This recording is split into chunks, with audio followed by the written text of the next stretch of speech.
Hello, and welcome to the REL 6 and 7 Div Preview Week 6 with us, your hosts, the Wonder Twins. Hello. If you zoom all the way in on the death roller, you can hear it making like a tractor sound. You're spoiling what we're doing, I have already screamed about it in every available channel. Yeah, so this is Week 6. We are going to take a look at some games. One from Div 6, one from Div 7. You already know exactly what we're looking at in Div 7. The much hyped Ogre versus Death Roller game that I'm so excited to look at.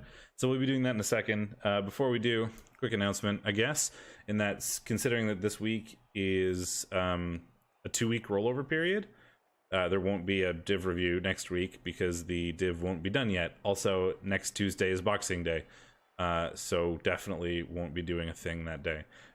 So it'll be 2 weeks basically before the next div review. January 1st, I think, is what we've decided is the current tentative plan for the div review for Week 7. I know it'll be. If we're not kicking 2 right weeks, off but with D&D on the second, I could also do the second. Like both are fine. Whichever works, should both be fine for me. But yeah, so there'll be 2 weeks basically after this one before our next div review, because we're sort of adding a week for Christmas, as is all of REBBL essentially.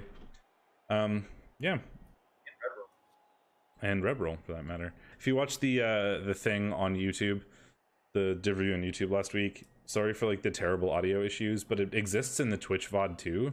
So, and in the raw recorded files, so there was something really screwy with OBS or something.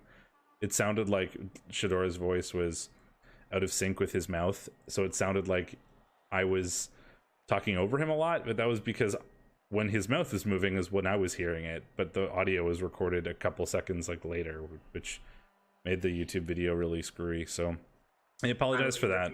Be rude. Yeah, there's literally nothing I could do other than re-recording the entire episode, and that was not a thing that was going to happen. So apologize for that, but hopefully it won't happen this time or in the future. So do we want to jump in now? Yeah, let's do it. Alrighty, here we go. We've got Stumpforce, PDX Bosco, and we've got Gypsy Prince, One Punch Ogre. Speaking of Gypsy Prince, we're playing his clan in clan this week. He plays Underworld in Dad, and we are in Thick, and Thick plays Dad this week. That's kind of cool. But yeah, we've got Ogres, and we've got Dwarves with a Death Roller. It's worth noting, these Ogres also have Blitz, the Agi 4 Armor 8 Ogre, and Jimmy Leftfoot, the Strength 6 Agi 3 Ogre. So yeah. Hooray, Thick, boo, Dads! Are you ready to, do you want to, are there any inducements, or can we tell that until we start? I don't think we can. Can't tell that until we start. Alright, do you want to get going? Yeah. 3, 2, 1, play. There's a Bribe and a Babe on behalf of Stumpforce. Bribe makes a lot of sense because of that Death Roller, certainly. So does Babe. Thick Skull on everyone means that KOs are unlikely, or like certainly less likely, but will happen when you're facing a bunch of Mighty Blow spam. Yeah. It's a smart pickup, I think. And also, what else are you going to do as Dwarves with 50k? And these Ogres are Gypsy Prince's Ogres, Drenar. They are an there's an Agi 4 Ogre and a Strength 6 Agi 3 Ogre, which is absolutely hilarious. And they're playing against a Death Roller Dwarf team. So you can tell why we've picked this week. So it looks like the Ogres have elected to go on offense first, and the Dwarves have fielded the Death Roller, which is interesting. They do have a Bribe, which will sort of mitigate the potential like quick score factor, and plus Ogres are not really known for quick scoring. If anything, they're going to grind their way up the pitch, but they could burn that Bribe if they sort of quick score and then force the Dwarves to like field it again. So we'll see if that happens or not. Typically you see the Death Roller sort of on offense. A Riot means that it's definitely going to be, and a touchback, so we're going to give it to an Ogre. This is going well for the Ogre so far. I think that was a kick that did not go to center field because it landed physically outside of the pitch, which I don't think it can do on a center hit.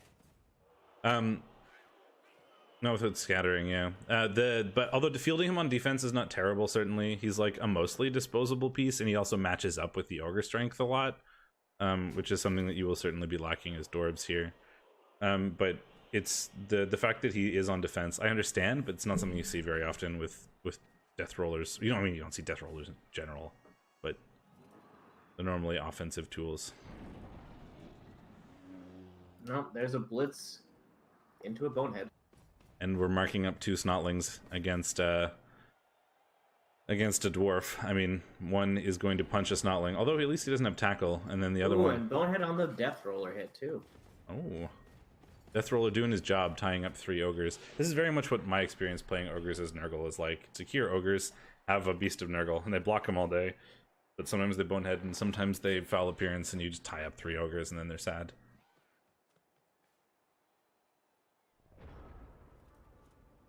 Right, well, so not a great first turn for ogres, but a very ogre-y first turn for ogres. I mean, yeah, I mean, ogres. You sort of expect them to be ogre-y.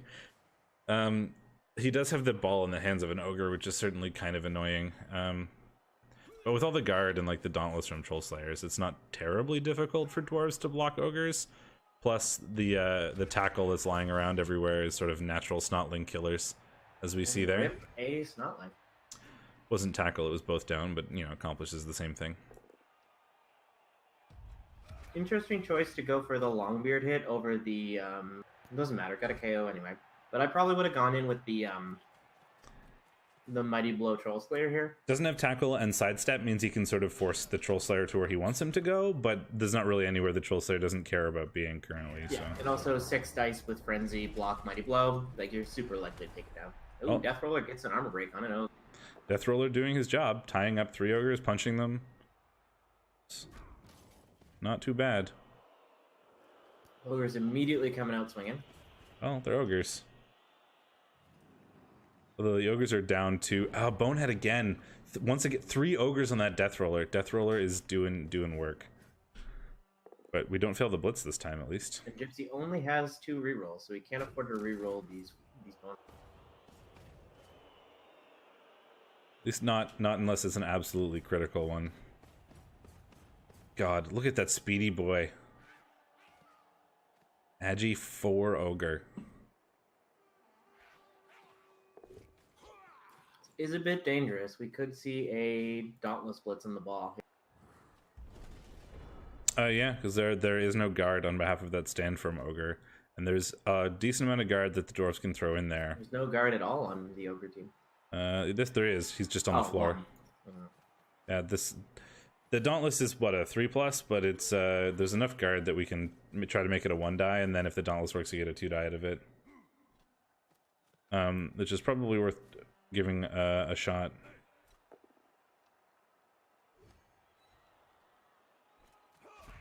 And Longbeards, being the mortal enemy of Snotlings, continues with a 3rd one. You're at a 100% removal rate on Snotling hit. Dauntless working to get a 2 die on the ball, but just a push. And stand firm, countering that. So we'll try again. I would not have... Oh, never mind. You could have pushed him on the guard. You could have, yeah. And it made sure the next block was an uphill. Thankfully it didn't... or thankfully for the dwarves, it didn't punish them.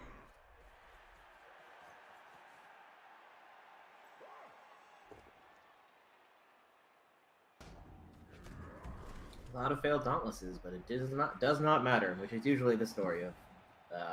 Dwarf Dauntless is... you kind fail, of... and then it immediately doesn't matter because you have block everywhere. And you kind of set up your blocks so that you don't have to rely on Dauntless, especially in Strength 5 pieces. Strength 4 pieces is pretty likely because it's just a 2+, but you don't want to have to rely on a 3+ to make a 2-die block. Yeah, the Snotlings being removed certainly hurts, but, you know, when you have 6 ogres, you only have 5 Snotlings.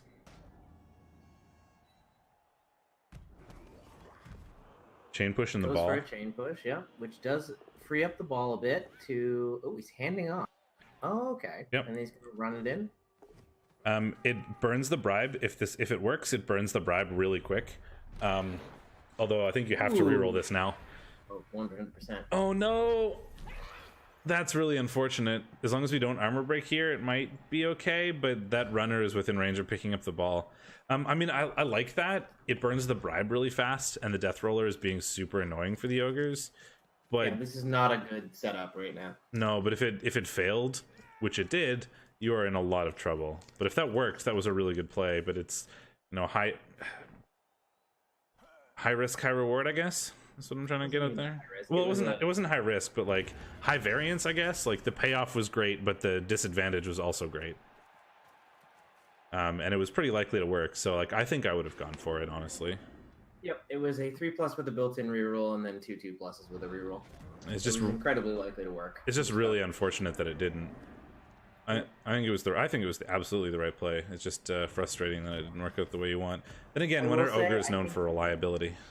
I think you've been a little too fascinated with hitting the death roller.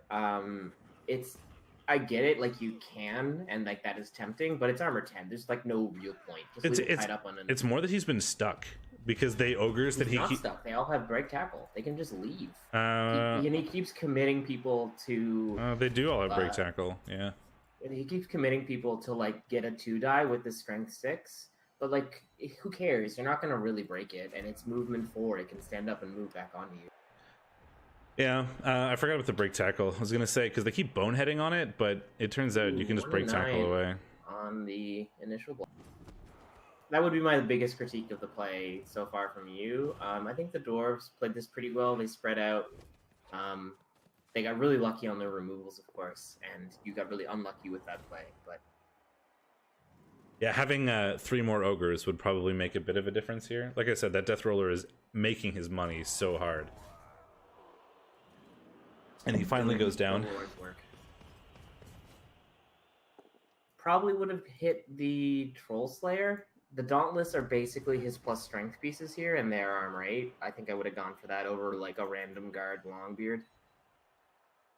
The guard is really valuable. It's how he can actually get blocks on you, but the Troll Slayer is more likely to be removed, I guess. Yeah. Unfortunately, that the dwarves do have the ball now, which is not exactly how you wanted this half to go as ogres. But at this point, it might be focus on pray that your 6 mighty blow hits a turn do a thing, which they probably won't because dwarves. And if you can get a good hit on the ball, take it. But you're not going to be in control of this half anymore, certainly.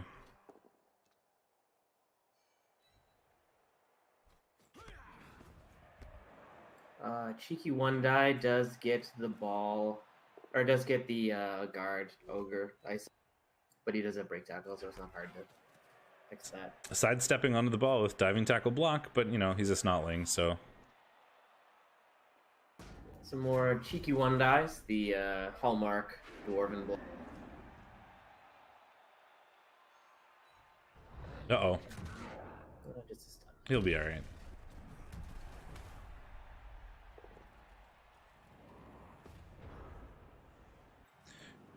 We could break tackle out here. Oh, and we do. To put guard on, to get a 2-die on the ball. I was gonna say he's putting guard on the ball because I didn't see the blitz icon, but that was just a bug, I think. And the ogre catches it. Never mind. This game is great. I was gonna say you have a hit on the ball with that ogre, and he took it, and the ogre just catches it. No problem. Whatever. I got the ball. Fuck you, dwarves.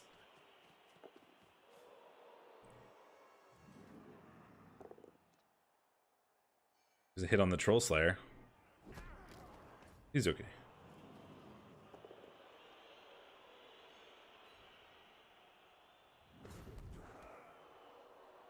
Well, at least we do only have 1 ogre on the Death Roller now. But that Death Roller gets a 2-die on your Strength 6 ogre without any assists, and he has block because Death Roller. Ooh. Oh. That's big. That is a big deal. Probably would have appoed that. I think you have to appode badly hurts on ogres to have a chance in this matchup. But maybe you're thinking, like, given how badly your offensive drive went, it's unlikely you will. It's unlikely you're going to be able to turn the game around. Oh, dodge doing a thing. Don't I feel dumb for saying I don't like that pick now?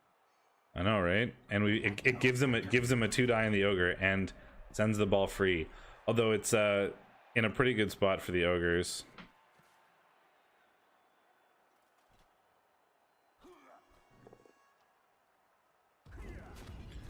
What's really funny right now is that it's a totally valid play for him to dodge into a tackle zone and pick up the ball in a tackle zone with an ogre because it's an Agi 4 ogre. Well, he can blitz off this guard piece He can, and he can chain push them away Well, too. he can also fail. Oh, that was a dodge? Oh. No, it was a 1, so it didn't trigger the break tackle. No. Oh. Yeah, but he was dodging into tackles. I don't know if he realized that he was in a tackle zone there. Well, he was a break tackle. It was a break tackle ogre. He rolled a 1, Yeah, so but the dice log doesn't show it as being a break Still tackle. dodging into a tackle zone. I guess on that strength 5, that's still a 2+. So I never knew. I was wondering if he didn't notice the tiny dwarf behind the giant ogre.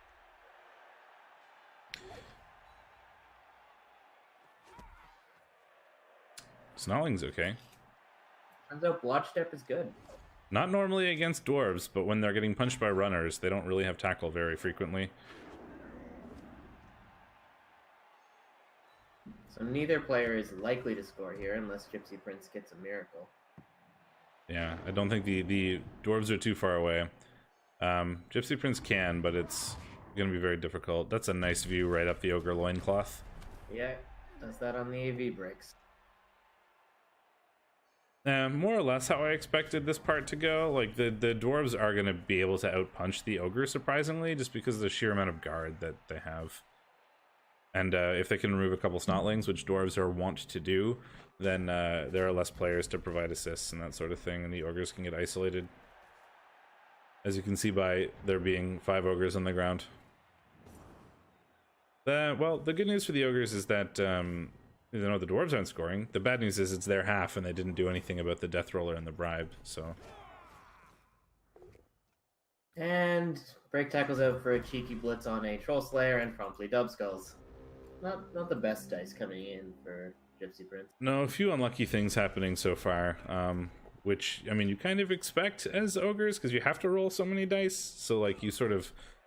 like, bad things are going to happen with the fact that you have to roll so many boneheads and all that kind of stuff. Speak No Evil finally goes down, and he's the first Snotling to take a hit and not be removed, I believe. What a monster.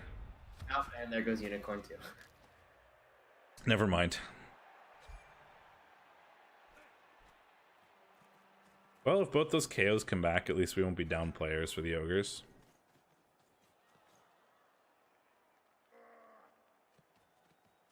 The biggest deal is that a bribe exists, so that death roller is going to be on the field again for the drive. If that touchdown worked, we wouldn't have the death roller for the offensive drive, or if, you know, a bribe didn't occur. But so that's really unfortunate for Gypsy Prince that didn't work out. But well done on behalf of Bosco for utilizing that death roller pretty strongly. If you're going to have a death roller, like, this is honestly one of the few matches where it's actually really useful. Just because of that strength. Well, we make a vanity pass and then we go into halftime 0-0.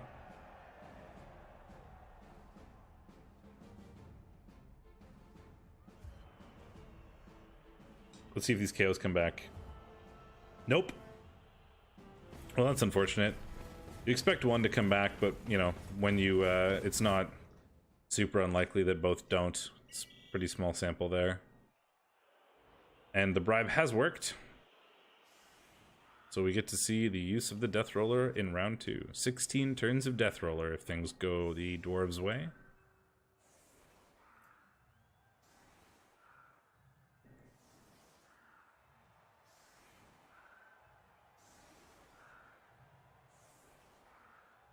The lack of wake-ups is certainly unfortunate, especially since you're going to probably lose another 2 with Mighty Blow tackle showing up. I mean, would it be worth to put Ogres on the line everywhere? I mean, maybe not. If he didn't have... He's going full, like, attrition mode at this stage, so...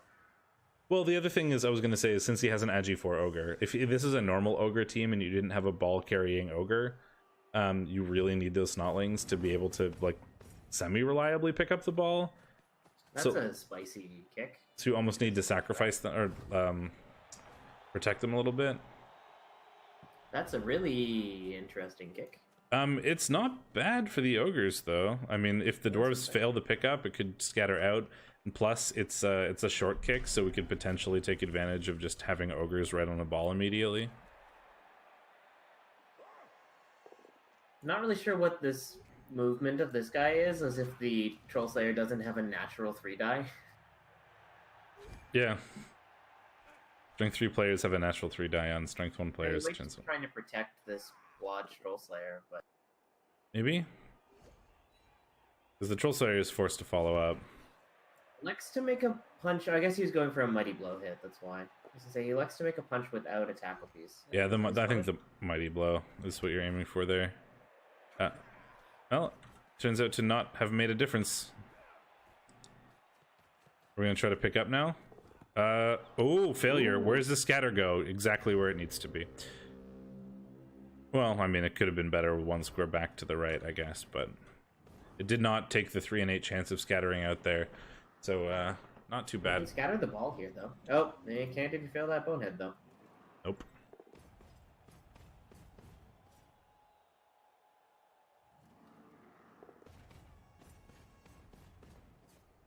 We can get a bunch of ogres in the way, though.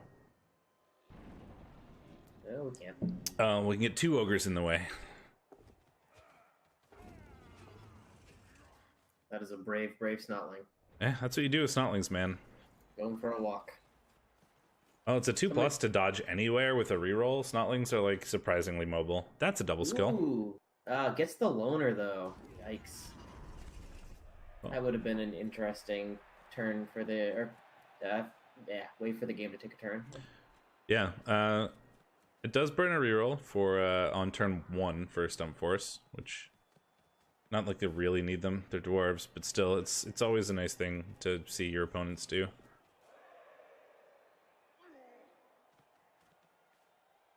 Dwarves electing to target the Agi Ogre, not the... Oh no. Well, Mighty Blow on Armor 8 is the thing. Thankfully, he's fine. But yeah. And with him, most of the Ogre hopes, sadly. There's still an Agi 3 Ogre.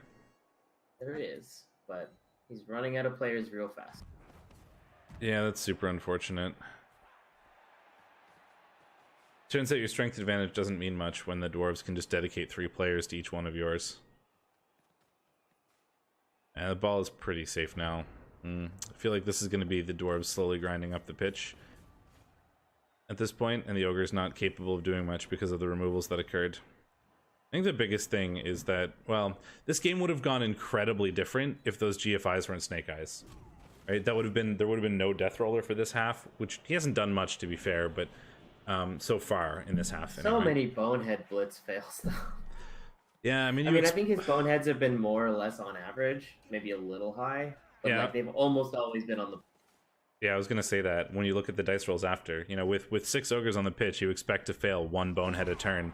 It's just you don't always want it to be the blitzing ogre, and that's a dead Snotling. It's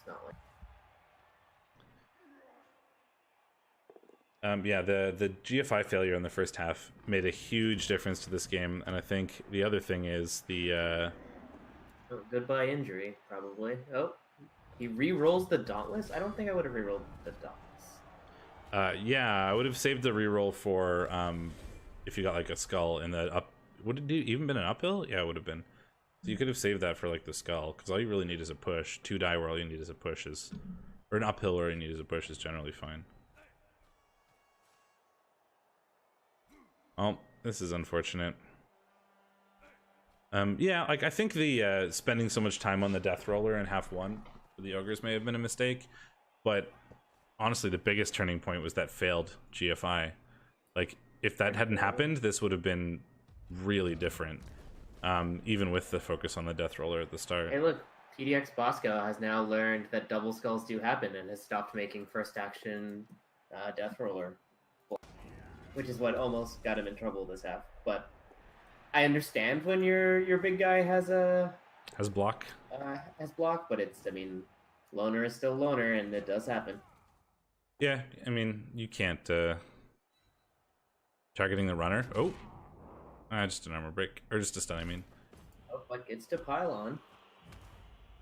Oh, Nope. Thump. They're like a second ahead, maybe.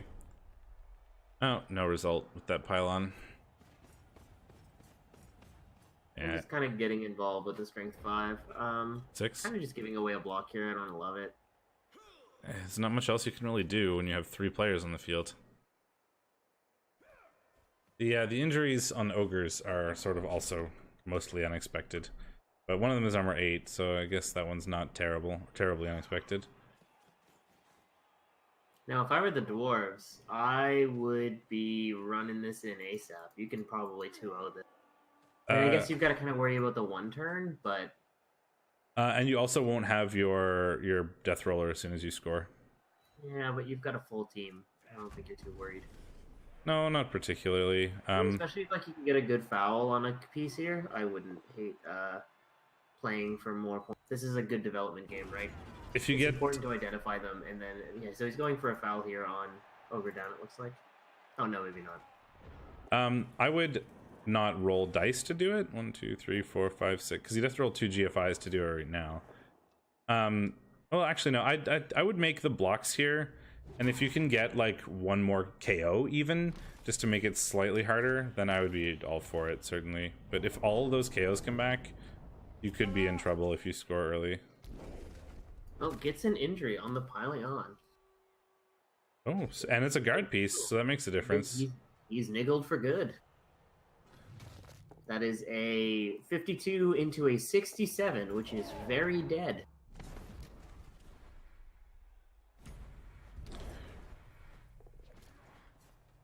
Break tackle our way out there. We'll see if the Dwarves elect to score. They could right now with 2 GFIs, but like the safest thing to do is to wait 1 more turn. But if you do, it's really difficult for Dwarves to score in 3 turns. 2 movement last turn, so I think I would have been in position to score this turn without any GFI. Well, based on this positioning, I assume he's going to stall out till turn 16, but this could have been like, what's the he only needs 1 touchdown on that runner, and honestly that runner is about as developed as you really care him to be. That's a dead... No, that's Jimmy left foot. Well, glad he saved the Appo. Yeah, wow. Okay, well, I take back everything I said about the Appos early in the game, because we can't have Jimmy left foot go away. Thankfully he's fine. Oh man, Jimmy left foot. You're slightly ahead of me, so I got... That's fine. I was like, spoils. That's fine. I'm streaming. I don't care. I know, but I care about me, Ben. Well, you kind of wish you... Well, you kind of wish you score now. Well, he's no Kaz, so he's coming back if you... Yeah. Well, it's almost too late now. It's difficult for Dwarves to score in 2 turns.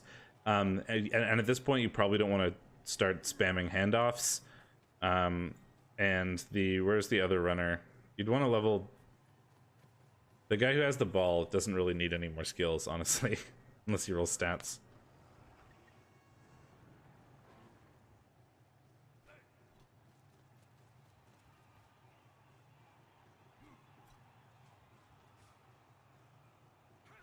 I mean, I would be probably fouling these ogres at this point.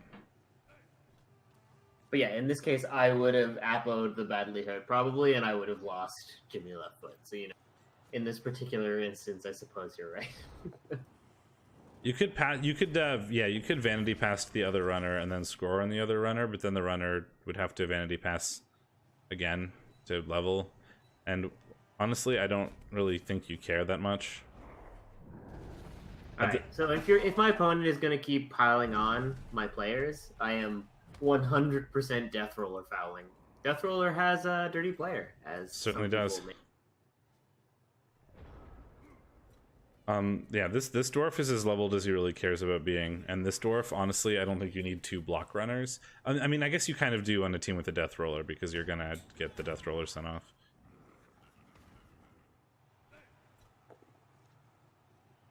Well, we are gonna see a Death Roller foul. Looks like, yeah, Death Roller foul. Run him over. Well, now you're ahead.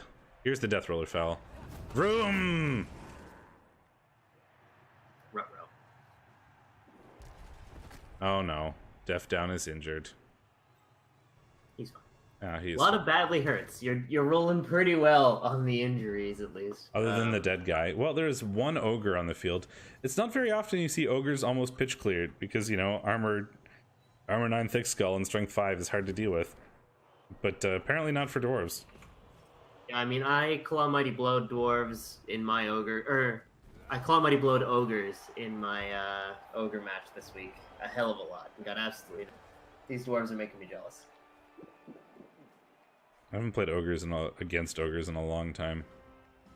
Oh, there's the touchdown for the runner, which is going to level him.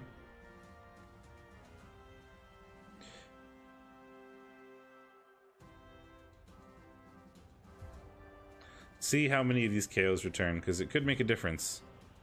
Let's see. We got an ogre and we got some snotlings, so, you know, it's possible. We have the one-turn opportunity here. It's not particularly easy because snotlings are slow, so the kick is going to have to be good for this to work for the ogres, but they can do it.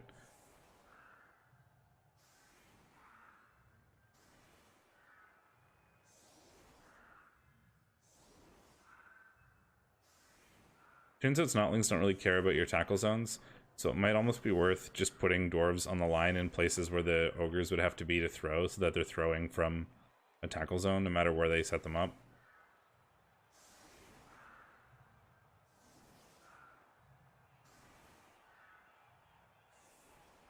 Because now we have this, we can put an ogre in the wide zone and he's just not in a tackle zone. The unfortunate part is, are we not setting up for, or you can still throw the middle guy. Extra reroll to make this potentially happen, and the kick is in a place where it is entirely possible. We're going to want to block that dwarf away, and we find that. So now we have to pick up this ball, hand it off to the snotling, and hurl the snotling. Well, there goes the reroll. Okay, so the ogre's got it. Got to give it to the snotling. Here's the next hard part. Snotling's got it. Oh, now for the throw teammate. Bonehead has worked. Throw seems good. Landing is good. Oh man, we could do this. No! Stop snake-eyeing things. Stupid snotlings. That's 2 touchdowns that were prevented by snake eyes. Yes. It also must be noted, that's not how you defend against a throw teammate. No, especially not a snotling. Especially not a snotling one where, yeah, they're 2+ dodges. What is it? Titchy and Stunty add up to, 2+ dodges. It's like a 2-headed goblin. The best way to do it is to line up as many players as possible on the maximum movement line, basically between the score line and the middle of the pitch, so that you make the landing significantly harder, because the landing is the hardest roll. That actually could have been 2-1, and it wasn't. Despite the ogres losing so many players, that could have been 2-1 if it weren't for 4 1s, which is really upsetting. You deserved at least a tie, I will say. Good MVPs here. Both sides getting an MVP to level on a level 2 player, a level 2 positional even. Yeah. Dwarves picking up guard on their blitzer, and Japanese ogre picks up piling on. More death. Who needs guard? Wasted skill. Well, when your whole team is strength 5, I mean, it would have made it. It is. Yeah, if it weren't for those 2-1 or those two sets of snake eyes, that would have been if it weren't for those 2 sets of snake eyes, that could have been easily 2-1. Like you said, the bonehead was pretty much what you expect it to be. But it was actually good. You rolled 87% on boneheads, so yeah. He rolled significantly better than he should have. But every bonehead was impacted. Yeah, because the boneheads he kept rolling were blitzes. And the only GFIs that were failed were the ones that you attempted to score with. Just variants, very unfortunate specific rolls. Oh well. Sometimes that's ogres for you. Let's get big so we can get in the next game. Yeah, I was going to say that. I will bring up the screen so that we don't spoil anything while we go take a look at the game from Div 6. Let me get into Div 6. Do I have water, please? I don't have any. There's an empty cup. Right. Let me find the game that we were going to watch.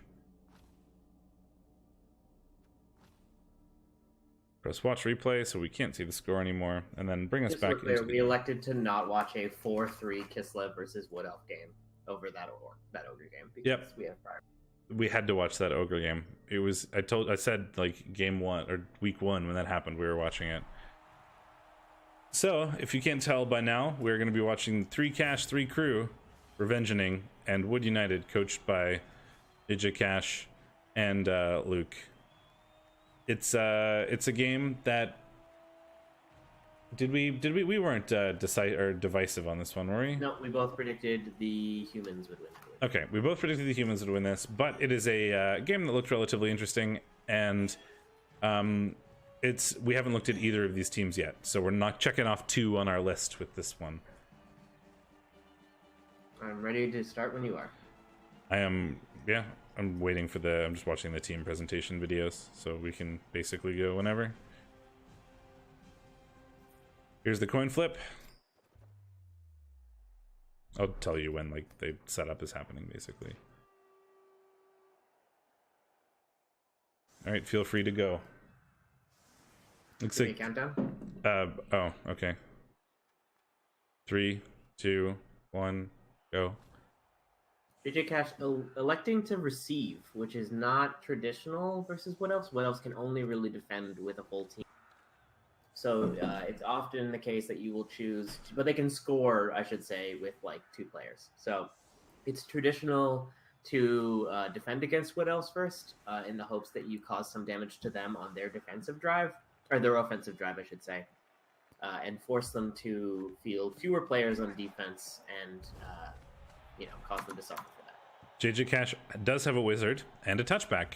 Both have wizards, the Wizard Stadium. They both have wizards, and there's a touchback. Just giving it to the lineman. Doesn't look like there's much in the way of inducements. JJ Cash does have the feint. Although we start immediately with an injury. A thing, a sort of imagery that And a second one. So Wood Elves coaches are used to. And we haven't even hit the ogre block yet. Yeah, interesting that he chose. I guess he only has two mighty blows. So we had the DP block lineman making that hit instead of. I like how we blitz with a strength 2 catcher, but it turns out it doesn't matter because he was blitzing a strength 2 catcher as well. Yep, is going to make protecting him a bit harder here.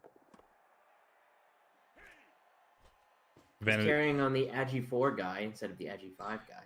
Well, he also vanity passed the Agi 5 thrower and is doing the high elf plan of backing up out of range, and then is going to try to utilize his mighty blow to remove some players before 3 hits. Well, 4 hits, 3 removals. Yep. As the ogre gets a KO on the LOS as well. He's gonna entire LOS removed. Doing the sort of high elf back off with the thrower strategy is fine because you have a ridiculous thrower, but you have to be real careful with it because if the Wood Elves are ever in range, they're just going to wizard you and then leap over your players and go pick up the ball. Is electing to base up the Blodge diving tackle piece, which is interesting. Blodge firm diving tackle even. I think we could potentially see, I should say, a tackle blitz from a war dancer onto this player to maybe push him off, but it is kind of a risk-reward scenario wherein if they don't find the knockdown, this is a couple really valuable players being tied up by this diving tackle piece. It's instead doing the Wood Elf thing where he just runs towards your ball and says, "Your go." Well, there's 4 players on that stand firm guy. Jesus, that stand firm guy is doing some work. Although a counter removal from the Wood Elves here. So you're a bit ahead of me. Oh, that's okay. It is indeed. Well, just a KO on the catcher. Yeah, now so you did do the back off with the thrower plan, but you're gonna have to do something with it now because you're basically in range of the elves forever. You can only really stall 1 turn against Wood Elves in this manner because they're just so speedy at getting to you. Now, no matter where you go, you're pretty much in range. I mean, I think you can go all the way to the left, which he is doing. Yeah, you can maybe get another turn out of this and try to get some more mighty blow hits in. But you got to be real careful that you don't put yourself in a position where you can't get safe once the Wood Elves are threatening your ball. Could have probably moved up a little bit. I don't think any of these catchers are really in range. Oh, there's a war dancer. And he is Agi 5. And you do not need to roll diving tackle if you leap. That's true. You do have to roll tentacles, though. You do. We're going to see some hits coming in here. Pushes the catcher one space closer to the ball. This is a little scary. Catcher can now base the ball. There's the wizard, and it fails! I mean, I don't hate that wizard there, because he's so unprotected. Yeah, but how are you going to get to it? You physically can't reach it. He can't reach the player with the ball, but you could reach, like, the squares next to him. But if, like, you're praying for an armor break, really, because the Agi5 guy is just going to pick up if you don't armor break. I suppose you start a scramble for the ball. And the tree double skulls. Oh, God. So that stand firm player Well, is... he was pow fishing with a tree. So now that stand firm, yeah, is doing God's work. Remember I said it was risk reward? It's very much rewarded. Sorry, I was like, is that a turnover? No, it's the wrestle. This very much rewarded JJ Cash for this positioning, as he now is tying up all the players with this incredible utility blitzer. So Agi5 is moving up finally, moving on up to the east side. And off we go. Ooh, scary pass here to the Agi3 blitzer, excuse me. And then the blitzer is going to leg it. Yeah, we've drawn the Wood Elves back, and now we are running past them. I can't express to you how unsafe this ball is. Very, very elfy play here. But oh my god, yeah, is it ever? That's a skull. Into a skull. Trying to pow fish on the Blodge Agi5, and now this Agi5 is totally free. It doesn't really need the Agi, honestly. I mean, now he can just leap right over. Is that wrestle guy in range? The one on the floor. Can he reach? Not without GFIs, I don't think. No, he can't blitz him, which is the thing. The guard piece can get in here, though. So, yeah, with 2 GFIs, Putt Putt has now made this a 2-die. Easy run around for the Agi5, who gets a failed GFI. He does re-roll it, though. And we find the ball removal and the catch. Because, you know... I think the, like you said... I don't think you wanted to catch this. I don't... It's always the problem. It's nice to have the ball in your hands. Be like, yeah, I've got control of it. But, like, catching it with the guy who just blitzed means you can't put it somewhere else. Right? Which is not necessarily... I've had that happen several times. It's like, great, I've got the ball, but that's really not the guy I wanted to have the ball, and it's actually really bad. Comes in for a foul. This is a little spicy. The Wizards are so dumb. Zap! Nope, gets it. And just catches it anyway. Turn 4, 2 Wizards used. Both mostly irrelevantly. We do get to punch the guy with the ball, though, now, and do find the POW. And this time, nobody catches it for once. I'm gonna send in the Agi5. It does burn the dodge skill, but he gets the ball. Problem is, still incredibly unsafe, because he's alone here. But you're never really going to be safe against Wood Elves unless you hardcore cage with some guard. So... He does have diving tackle on the Agi5 Raj, but that said, Agi5 doesn't really care that much about diving tackle. I don't like taking this block. I would have gone for just the... I guess he can even just dodge out with this piece. And he does, and he finds the ball removal and an injury. I like that it shows your... Oh, it shows your hands because he had strip ball. Yeah. Yeah, and thankfully the AMPA works, so he's going to have that player available later. Well, it wasn't badly hurt, so it automatically worked. Yes, but it means that you're not really in a great position this half. Now, I think the aggressive run forward may have been too early, or just at least not protected well enough. Yeah, Wood Elves really thrive on kind of isolating you. Like, anytime anything goes wrong with your positioning, Wood Elves are always going to be there to take advantage of it. Oh, that was a 4, which is exactly what he needed to get away from diving tackle. So, oh, but then he fell. Did he need the reroll there? I don't think it adds anything. Nope. There's diving tackle doing a thing.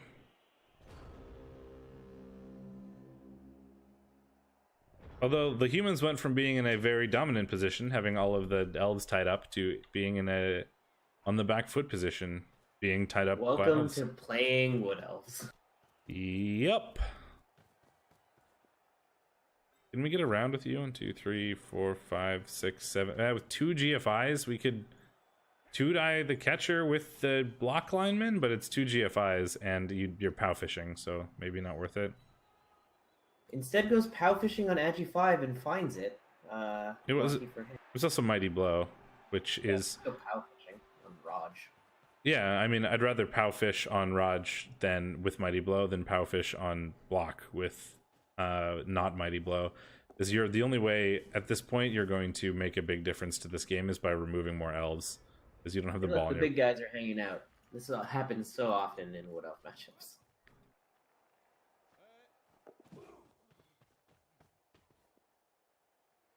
Leap.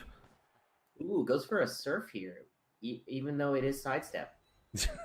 Oh, never mind. So yeah, that as you'd expect, doesn't work. Surprise. And another failed GFI because these players are incapable of moving. I mean, you could still do it, but it's really dumb. You could still try to surf him, but you'd have to leap to fill in squares, and you'd have to pray that he sidestepped to the right square. It's kind of silly to do so. Failed leap and no reroll for it. So we actually we are capable of hitting this ball here. Can we surf that War Dancer? Pretty sure you can. You certainly could. If you took that chain push onto the Agi guy and pushed him into the square above the War Dancer, you could have surfed the War Dancer instead.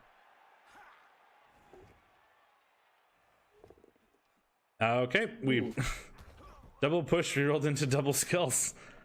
This is a weird game. It is indeed. Well, the good news for Luke is he's still got the ball. Not for long. I think we're gonna see the catcher dodge out here. Is there any diving tackle on him? There isn't, is there? No. So it's a pretty easy. Oh, never mind. War Dancer makes a block. Okay. Not what I expected. Relative. I was gonna say you could have handed off to the Agi 5 and then just leapt over this and run. You cleared up a path though right now where he can run to space still.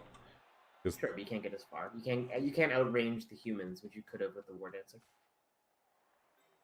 Not particularly, but you can get a couple elves in the way, so the humans are at least gonna have to dodge to do much. I think we're gonna see a blitz here on the. Nope, I am just all sorts of wrong. I was gonna say you want to blitz the Agi lineman because he could hit the ball currently, but. Oh, I guess the Agi lineman can just hit the ball. That's the world we live in. Nope, he's not. I mean, he could have, but he would have had to go make dodges, right? 1, 2, 3, 4, 5. It would have been a GFI and a 2+ dodge, and he could have 2-died the ball there with the Agi guy. So I'm surprised that wasn't a thing that happened. Going in with the stand firm break diving tackle piece instead, I think I would have just done the blitz with the Agi lineman and then brought this piece into covering. Because now you're pretty easy to clear. You're not that easy to clear off, but you're not hard either. Is there any tackle piece around here? The War Dancer is tackle. Yes, the War Dancer, if you can get a good block in here, which is pretty easy because he is currently on guard, so this is a natural 2-die against this. Yeah, this is a 2-die to victory. Yep. And a 2-die to victory, but I mean a 2-die to scoring. But yeah, all you have to do here is make a 2-die. It is stand firm, but you have tackle, so you're looking for a 5 or a 6. And we find the 6. And off we go to scoring land. No need to score yet. Yeah, we stall it up for another turn. Humans can potentially one turn. There's no reason to give them LOS block. Seeing how your last set of LOS blocks went. That's true. Yeah, as long as you're safe, there's no need to score now, certainly. But he is going to score. There's nothing the humans can do to stop it at this point. Tree making some blocks. Good job, Tree. Tying up that Mighty Blow player, which I kind of like, because he's the biggest threat to the Wood Elves' lives. Goes for a catcher foul. On a already stunned player. Yeah, I don't like that. There are attrition fireballs I like more than that play, but it is what it is. A lot of nonsense on both sides this I game. think we're going to see a tree knockdown into a tree foul here. Oh, what else are you gonna do as humans? Yeah, I mean, that's a sensible choice. Tree electing to get not this- stand firm. Sensible. Takes away 1 assist for the foul. There's the foul, and the tree is KO'd. Not a send-off either, so... Dirty player doing a thing there for that. Failing the dodge down here. If it's a 4+ and we re-roll it, we're going after the ball, and we fail again. 2 into a 1. It was a 4+, so 75% with a re-roll, but you then needed to get a 6 on that block. Was it a 2-die? Yeah, that's a lineman. So you would have... It was a 2-die block, but you needed a POW. Ooh, stylish run around to score. And putt-putt, a name we've seen before, puts the Wood Elves up 1-0 over the humans.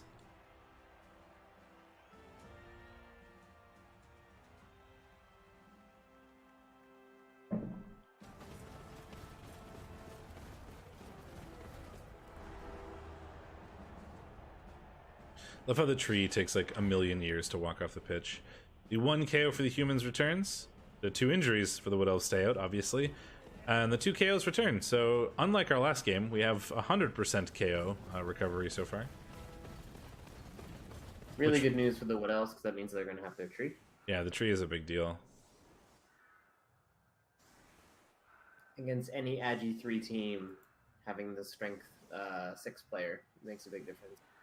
Yeah, and the mighty blow even helps. The grab helps if you want to for 1 turns if you want to do that. And you know he's been knocked out once. He's not really likely to get knocked out again, honestly, because armor 10, thick skull, strength 6. He's hard to knock over.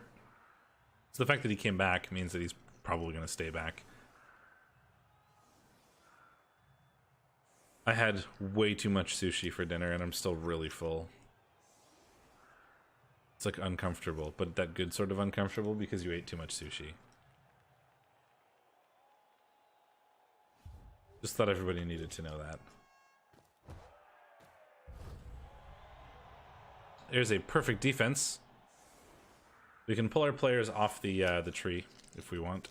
Just need to be careful not to give the tree a better place to go.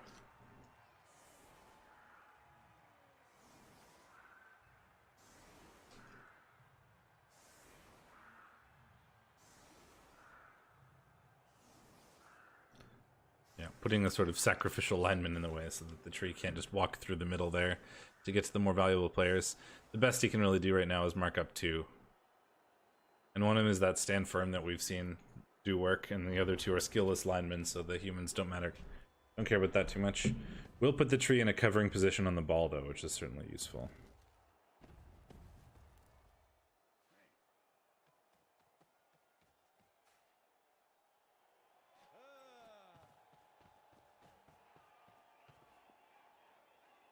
Time for some elf blocks.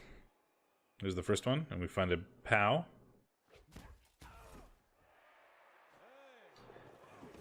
Dodge out with the ward answer into a blitz on the diving tackle piece, and it is a 3-die. We find the POW.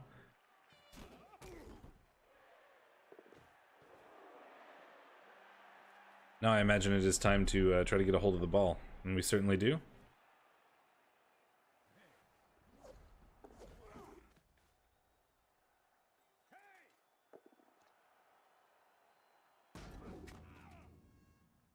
It is worth noting that Agi 5 thrower has leap.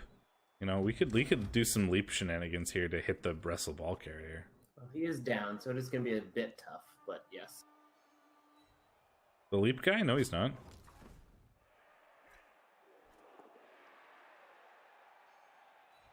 Oh no, I was looking at a different play. Yeah, you're looking at the one in front of him, I think. I was. Skills can be confusing sometimes. Especially on these teams, as they are quite stacked. Yeah, when there are this many. But yeah, there's a definitely a leap play, and he's a lineman, so it's going to be a 1-die, but he has wrestle, so although you don't have, or you do have block, yeah. So it is a elects not to do it. It was a 5+, so not incredibly likely.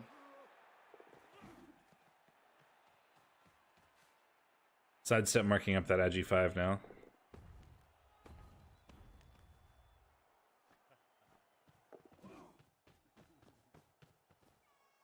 Trying to push him onto the tree too, which I'm a big fan of. Well, it's Agi 5, so I don't think it really matters that much. No, he can leave, but it's still one of the most valuable players stuck on it, like up against a tree. It's Agi 5 block. It's gonna leave.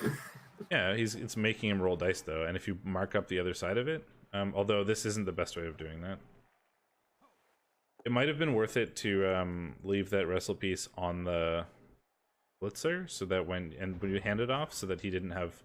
Well, he still has to dodge into tackle zones, I guess, but there would have been more. And Agi 5 doesn't care about one tackle zone, it turns out.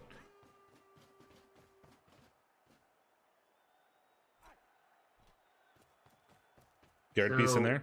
Yeah, that will make this a 2-die. Yep, It was already a 2-die because it was a catcher, but you are hitting Blodge. And you have no tackle piece available to make that hit, I don't think, because your only tackle is stuck in here. The Agi 4 tackle guy could potentially make it with a lot of work. Probably not worth the dice rolls. Yeah, it's the only tackle piece, I think it's the it's biggest. Unusual for humans. It looks like we're going for the hit with tackle after some dodges.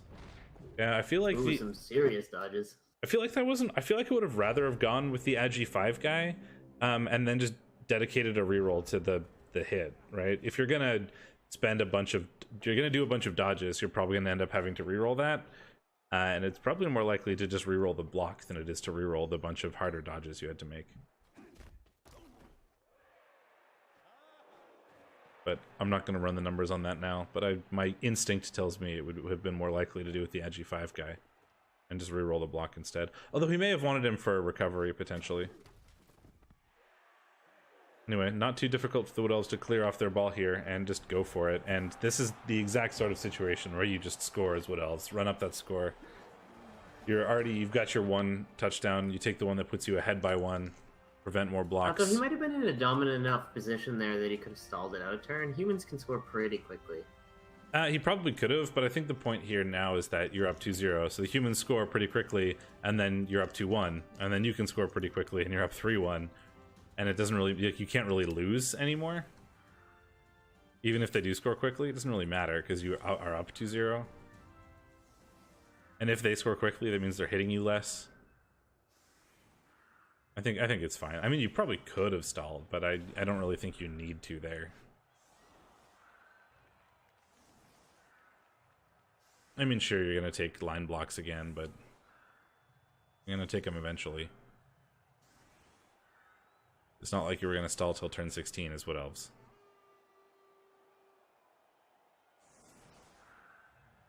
And one of those line blocks will be the tree.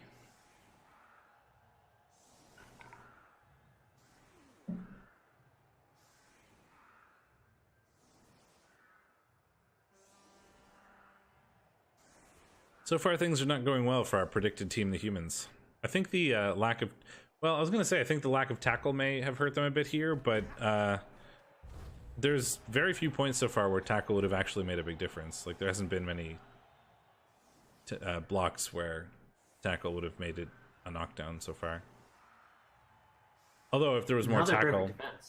If there was more tackle, he might not have tried the, like, lots of dodges play with the one tackle piece, so maybe that is a factor to consider. Yeah, another perfect defense. Although interesting, the Wood Elves are setting up so aggressively on the left side. I would think they would go right, considering that's where the ball. I think they're trying to prevent against the catcher one turn because there's this Agi 4 catcher just on the line, and I think he's not set up to one turn though. This isn't a one turn setup.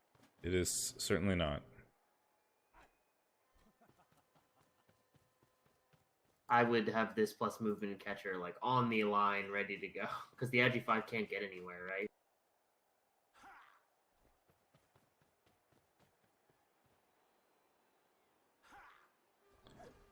Trying to set up some scoring threats though. Look like we're going for the elf quick 2-turn sort of style here as humans.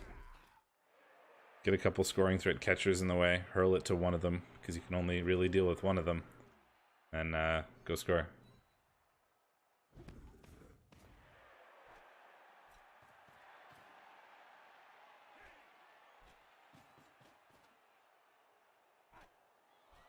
Findbox not going terribly well for the humans, as you might expect. No. They put some pretty durable and annoying to deal with players in the way of the humans here. Yeah, so I guess with the Wood Elf set up so heavily on the left-hand side, because that's where the humans were kind of setting up to do this sort of threading through of scoring threats. Yep. But it's hard for Wood Elves to really contest that muscle, like in a physical sense, just simply because they don't have the players of the. Well, they He can finds a POW on the Blodge Firm guy and does stun him. they can attempt to knock down one of the catchers and then mark up the other one, which is what we see. They knock down the, agile one, which is sensible. Yep, and then we're gonna put players in the way of the other one and have him marked up on tackle. But it's not an easy quick score here for the humans. They can attempt to blitz that Ward Answer out of the way, but Wood Elves deftly disengaging as Wood Elves do and forming a rather potent screen. Don't think they needed to screen off this right-hand side too heavily. Well, Doing a little hand. They fail one of them. They finally fail a dodge. And yeah, we're probably going to want to try to find a way to blitz this Ward Answer out of the way. Which we can do. Nope. Not with tackle. We certainly cannot. We tried. The risk of re-rolling, one dies, for sure. Well, that's bad for the humans, because we're now going to drop this tree, and it probably... I was going to say, you could have dropped that tree on 3 human players, but it likes to put them on the Ogre instead. We can surf some humans, though. And by some, I mean 1. But 1 is a subset of some. You could surf 2, I think. Can we? With chain pushes? Yeah. Yes, we can. We can surf 2. I don't know if it's worth it, but you can technically surf 2.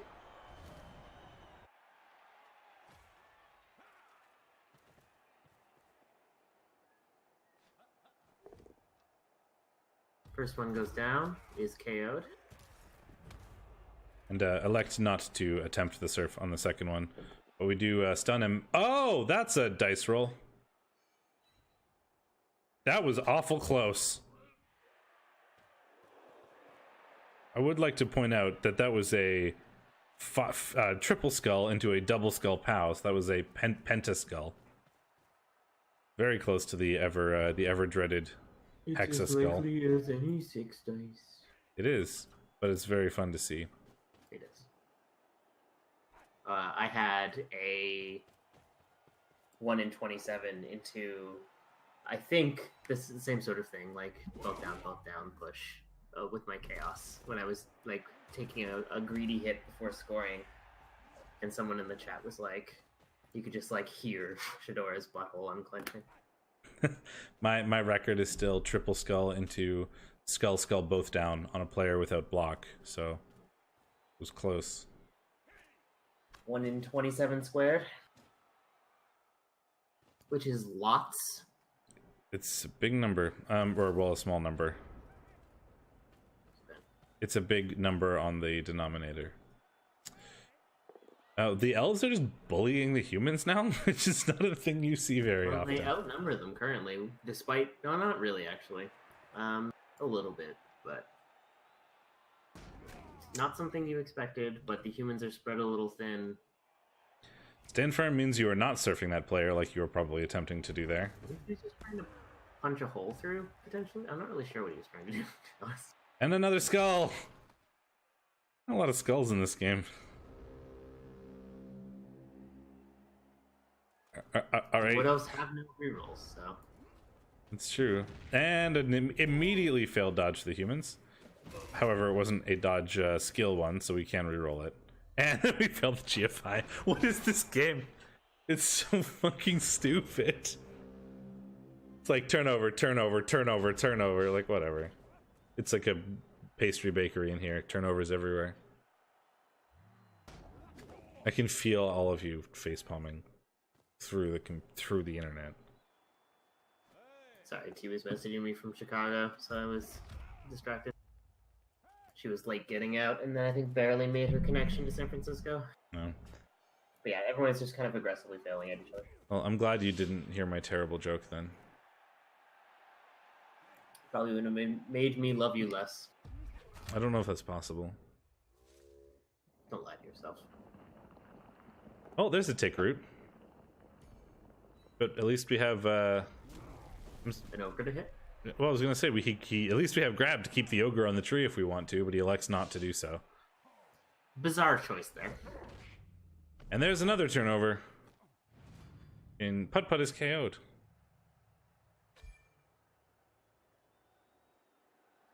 This does free up a catcher, I guess. He's got a long line right up the middle here if he wants, but he can't quite score.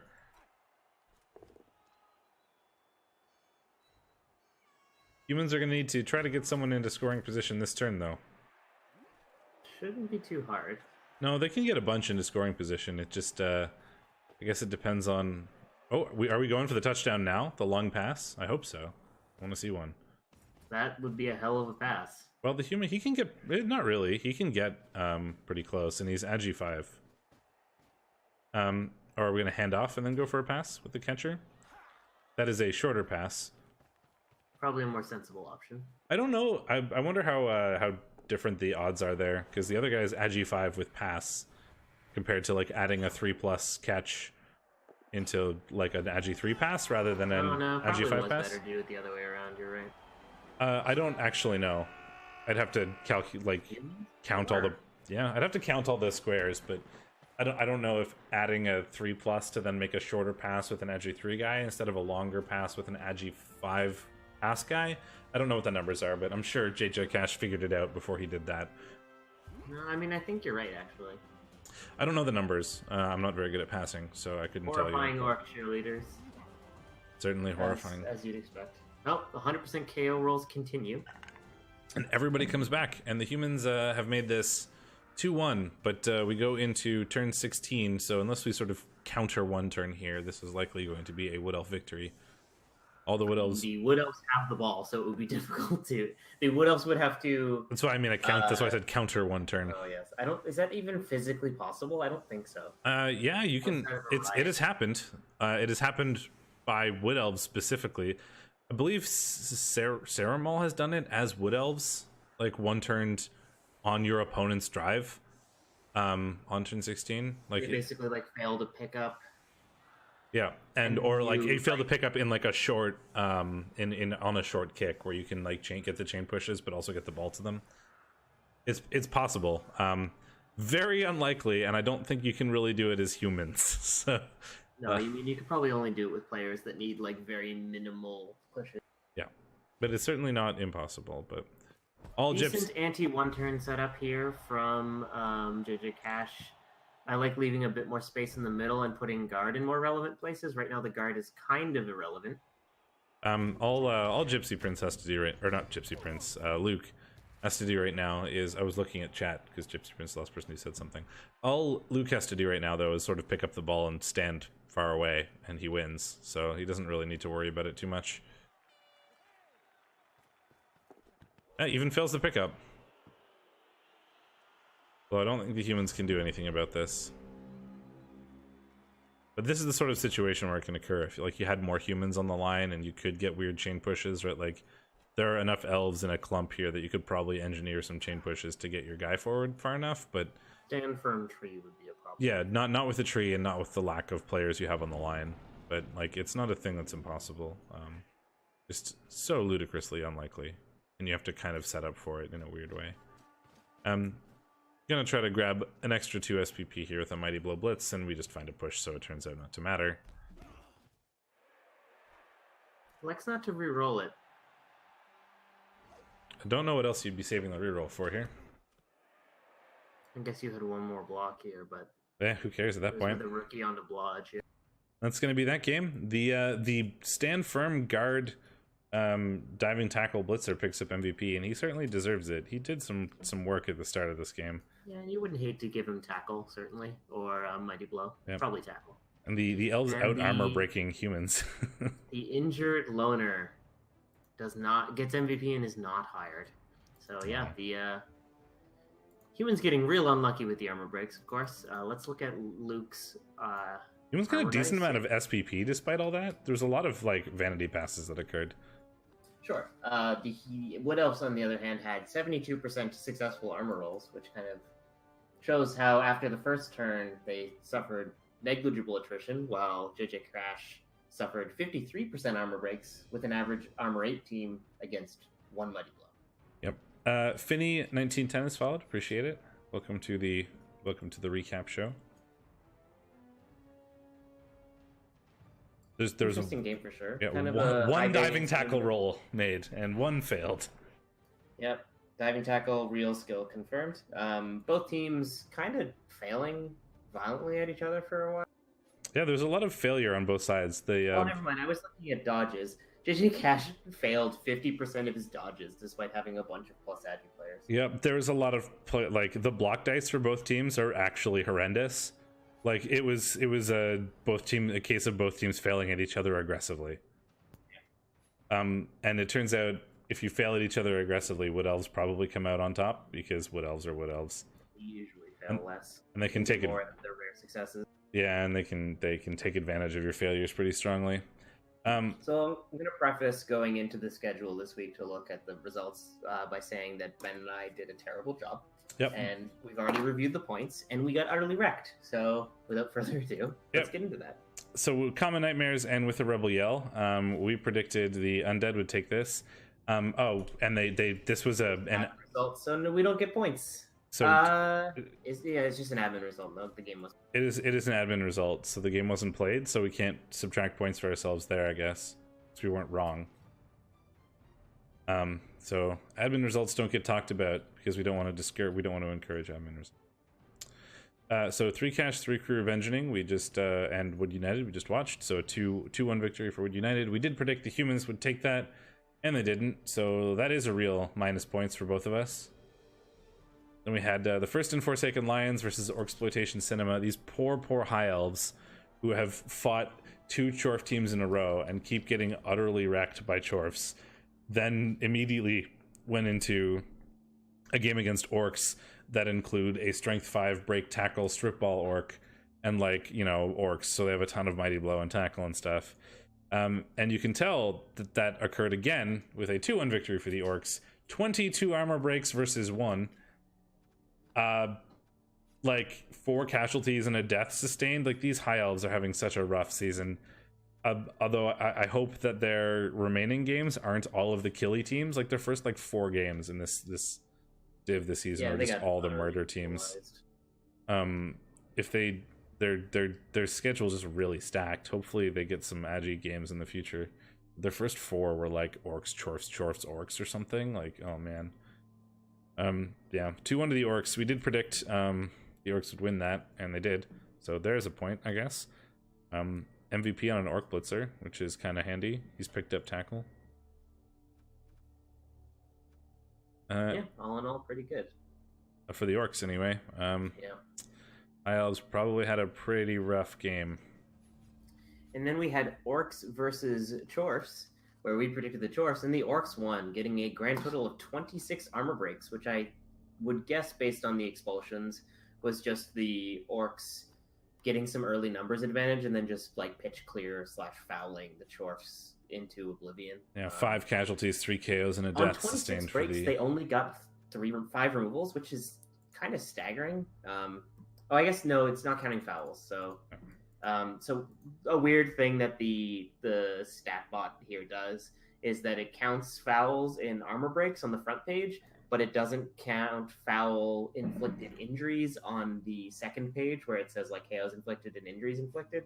To see foul inflicted injuries, you need to flip to the second part of it where it says casualty sustained. So you can see that they inflicted 3 injuries, but the Chorfs sustained 5. Either the other 2 were either from dodging, GFIing, or getting fouled. Yep. Sorry, just I hate Cyanide's UI design rant. Yeah, well, I mean, 9 removals on those Chorfs, essentially, whether it be from fouls or blocks or dodges or what have you, but a death, 5 casualties, and 3 KOs sustained for them probably spells the game for Chorfs. If on any of those, sort of super punchy, guardy, sturdy teams, like Dwarves or Chorfs or Orcs, if you get out-removed, you generally just lose. need the momentum. Yeah, Sure. and the Chorfs got out removed, so they lose. I mean, if it's a similar number of removals, you know, you can make it work or whatever. But if you just get straight up out removed, you generally will lose. Looks like the regardless. blocking dice for the Chorfs were pretty trash. Quite a bit of bad dice there. Yeah, there are a lot of pushes. Well, I saw at least 2 dub skulls as well when flipping through. Yeah, you would sort of expect. Yeah, well, seven pows, 7 stumbles, 23 pushes, 16 skulls, and 10 both downs. Like that is the skulls are double the pows, and they should be roughly even. Like it's not. Yeah. And then we have Boss Hog Outlaws and Scaled Measures, which is Chorfs versus Lizards, and we said, or no, yes. Yep. Once again, we predicted Chorfs Chorfs, and once again, we were wrong. Yep, looks like the Agi5 skink may have done some things. Well, he got MVP for actually, certain. Yeah, the Lizard actually out armor broke the Chorfs despite getting fewer blocks, and kind of equally removed each other, 3 and 2. Not really how you expect that to go. I mean, Lizards can do fairly well against Chorfs sometimes, simply because they kind of outspeed the Chorfs and outstrength them. So, like, if you can kind of pin down the only 2 fast players, skinks can kind of just do skink things. The Chorfs blocking dice certainly. Suffered. I don't think the Chorfs blocking dice help them very much either. And Scaled Measures got pretty lucky on their armor if Claw Mighty Blow was in the game. Chorfs getting about the same armor dice. Yeah, Chorf blocking dice were pretty garbage. Yeah, like really, really garbage. Lizards blocking dice were above average, certainly. Yep. Though again, looking at raw dice logs doesn't necessarily tell the story. We're just kind of like it's look through and be like the statistical average outcome of the. It's like not worth it. Yeah, because you'd have to look at the outcome of the blocks rather than specifically what rolled.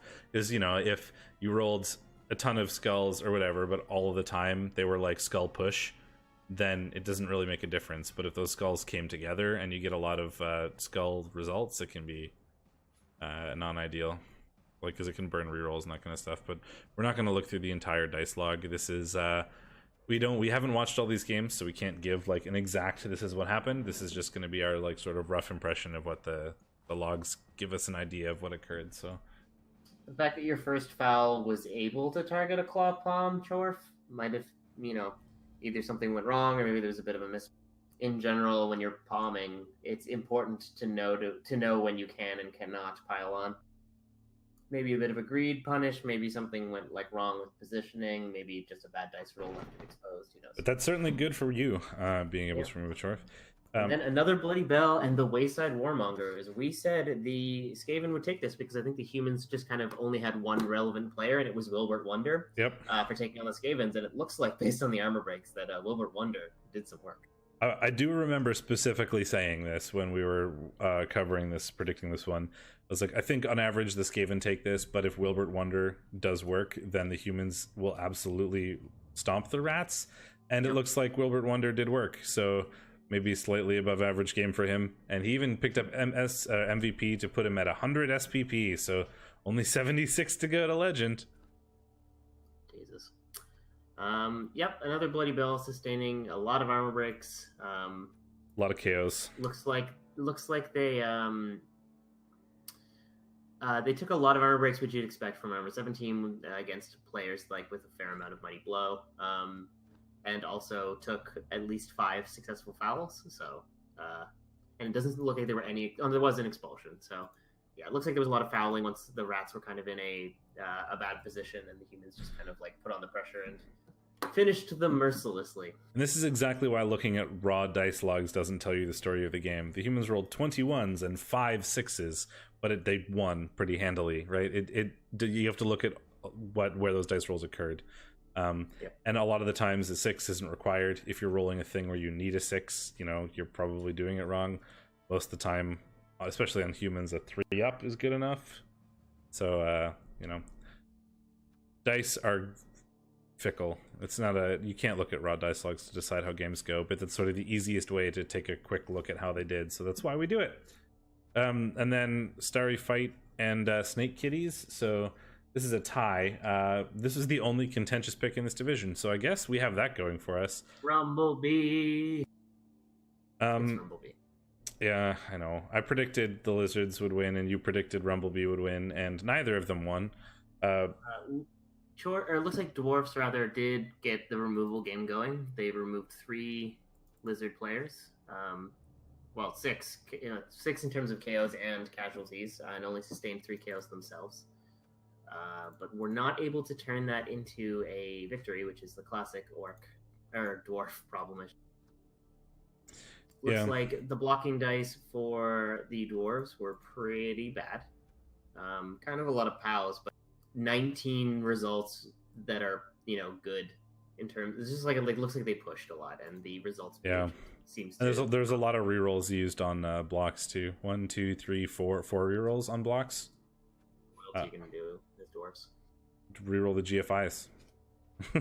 The lizards, but they're also greedy ones, right? They were weird. They were double pushes that were rerolled a lot.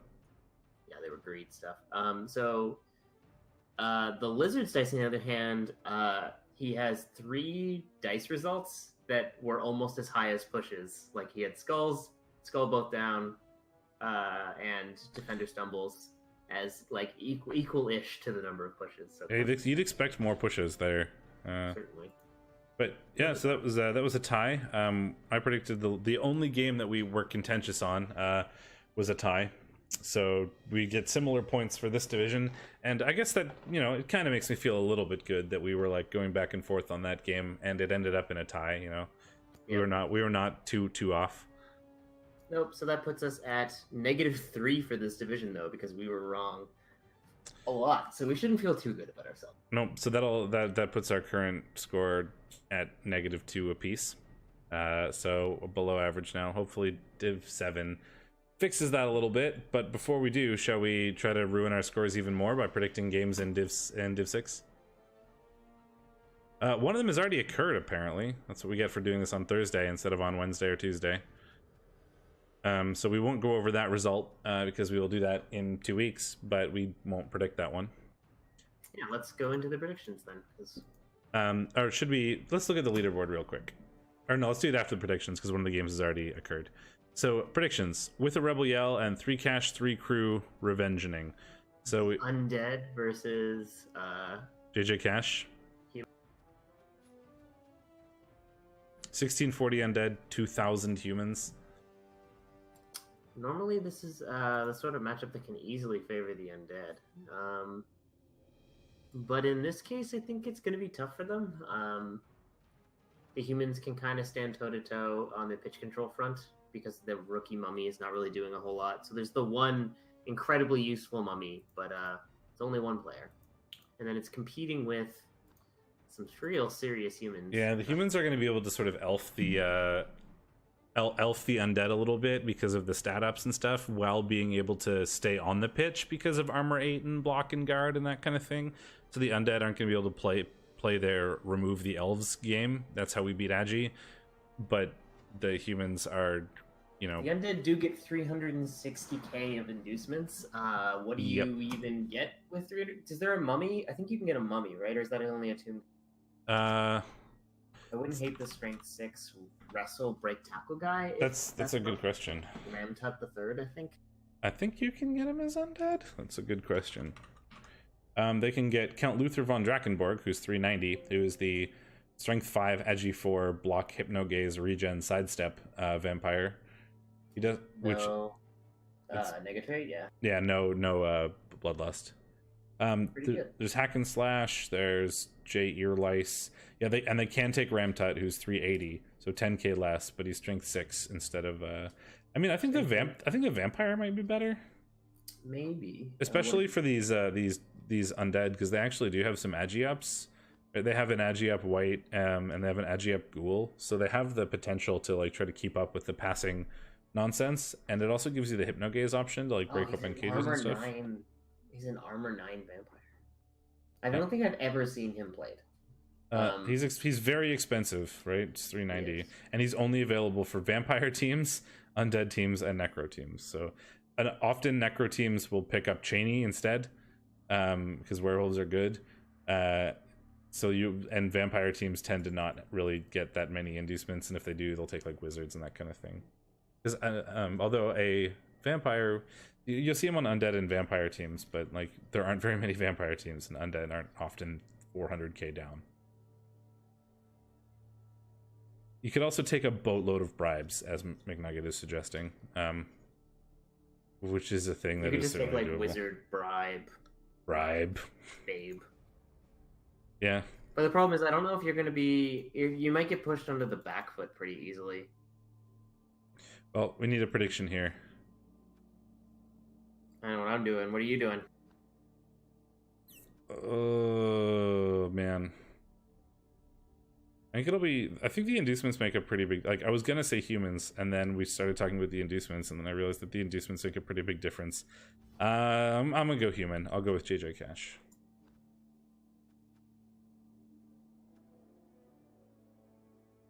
Are you gonna predict anything?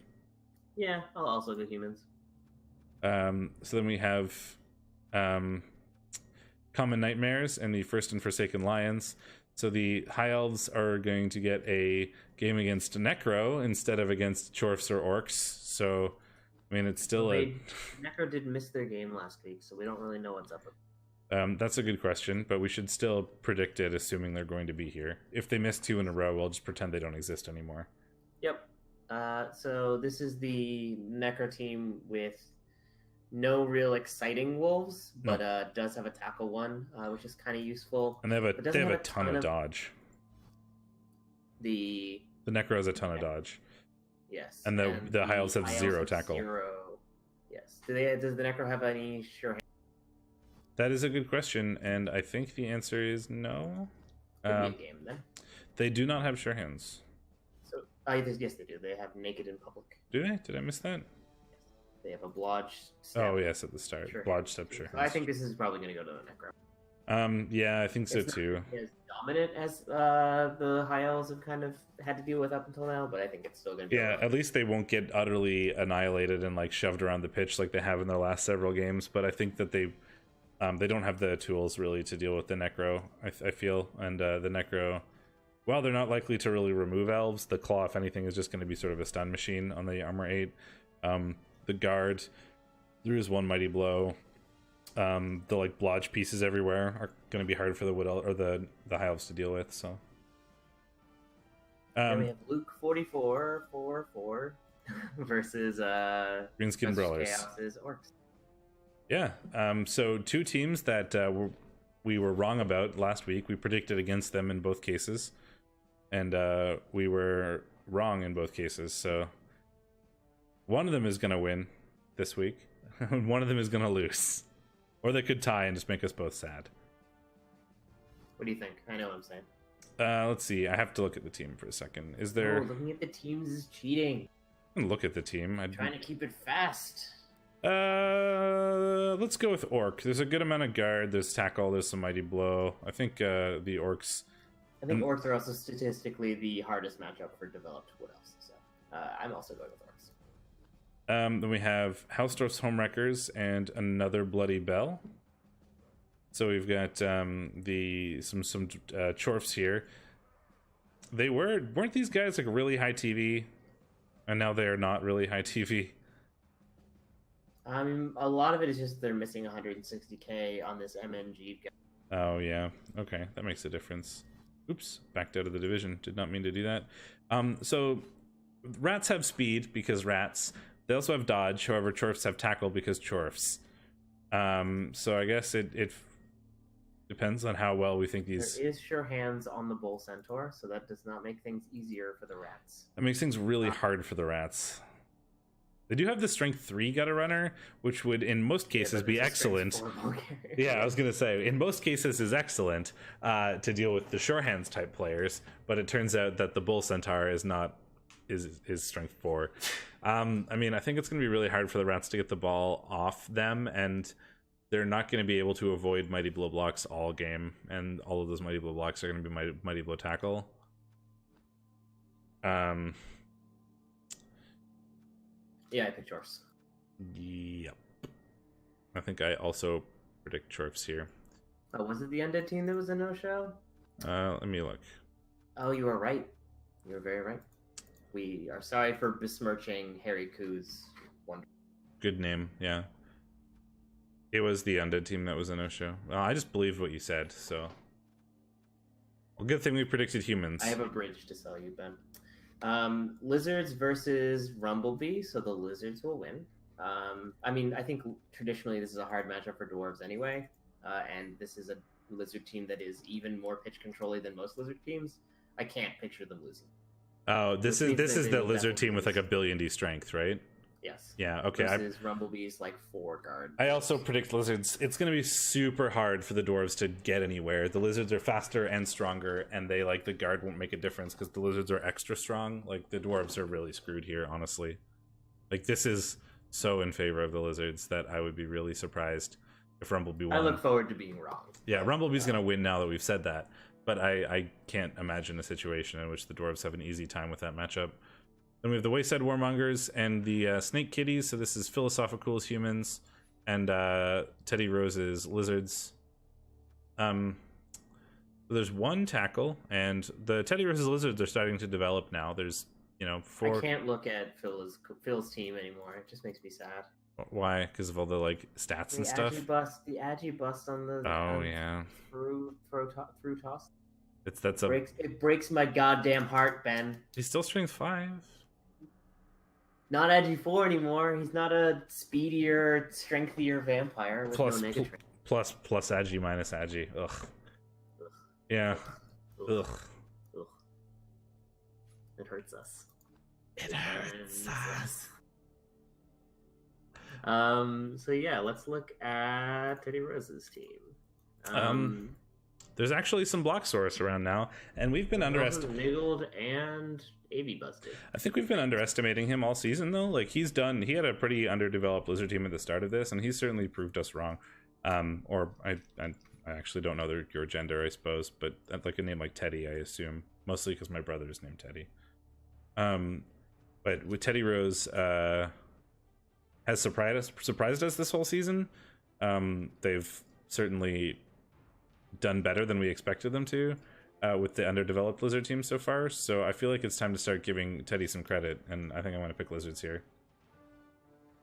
And that's mostly off of previous results. I think we've been underestimating Teddy Rose this whole time. I haven't seen them play very much, but I've certainly been impressed with the results they've been putting up. So let's take a look at the leaderboard. I didn't predict. Oh, well, predict something. I'm squinting at the team and trying to decide. Like, this should be hard. Like, humans generally do poorly with lizards. Yeah, all right. I buy the... So this is what the leaderboard looks like. Be aware that Orcsploitation Cinema has an extra win over other people here. So they're currently actually not even in first with the extra win. Green's Guild and Brawlers and Professor Chaos still has that distinction, being undefeated at 4-1-0. Scaled Measures could move up into a similar position this week, currently at 3-1-1. And Boss Hog Outlaws and Vulpes and Cult are at 3-0-3, so they could also move to... Oh no, they just lost. They lost a game, so this is where they're going to be. They have 6 games played, but still at the top of the table with 3-0-3, 3 wins. No other teams can make it to 4 wins, and the Greenskin Brawlers can make it to 5 this week. So Professor Chaos certainly separating himself from the rest of the division so far. Dust Schutenheim, Not Nylok keeping up. And then sort of middle of the pack, we get a lot of 2-3 win teams here. So yeah, looking forward to seeing how this div pans out. But currently, the team to beat is Professor Chaos and the Greenskin Brawlers. So Wood United, you're up. Shall we go look at 7? Sure. Alrighty, so schedule. As a quick aside, I am currently second in my div with my 1150 chaos. Everyone else in the division should be embarrassed. I'm not doing well, but I keep losing like 1-0 on nonsense things that like... Anyway. The only people with lower TV is Sinister and an Underworld team. So we had the Old World Wardens and the Mortime Crypt Horrors. Here we predicted the Mortime Crypt Horrors, the Undead, I believe, and we were wrong. The Old World Wardens took that one down 2-0. That was an undead mirror matchup, and I think the old Wardens were in slightly worse shape. So we figured that just like based on player skills, the Mordheim Cryptors would take it. It just looks like Tetsuya out removed by a significant margin. Absolutely, yeah, 7 casualties to 1. That explains that game in a nutshell. 6 KOs, 7 casualties.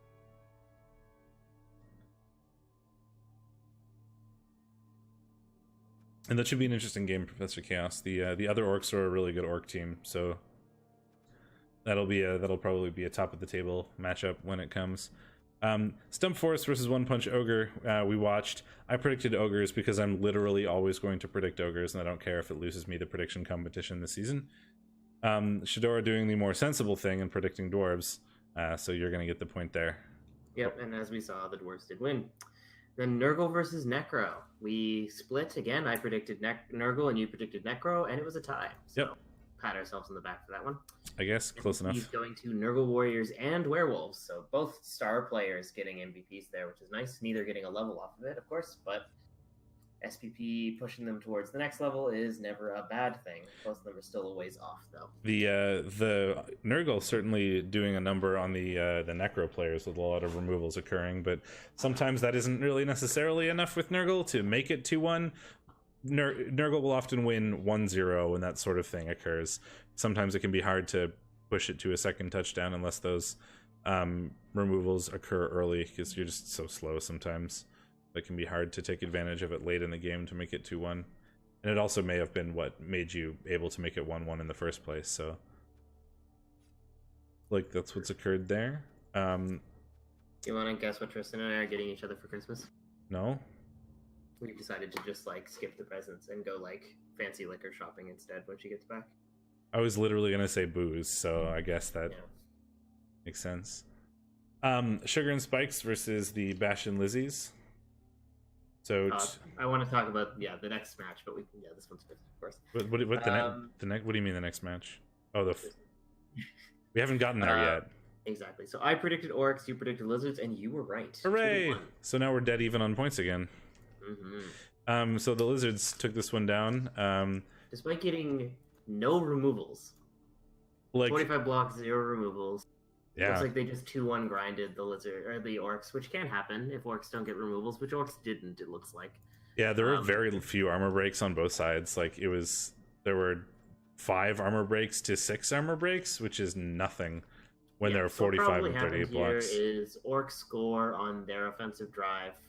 Lizards 2-1 grind with skink nonsense. It's pretty easy to turn with Lizards, and it's pretty easy to force the opposing team to score and give you that much time. Yeah, it's very difficult for Orcs to stop that as well. Like skinks can be very frustrating for Orcs to deal with, and Orcs are just so used to having the strength to shove people around, and you can't against Saurus, that you kind of most of your unless you have some good development on an Orc team, it can be really difficult to deal with Lizards. I mean, I think in general, Orcs are favored against Lizards, especially once they've got some development. But if the removals don't occur, get the removals you need, or if you don't get like a blitzer in the back chasing down skinks, it's not as good.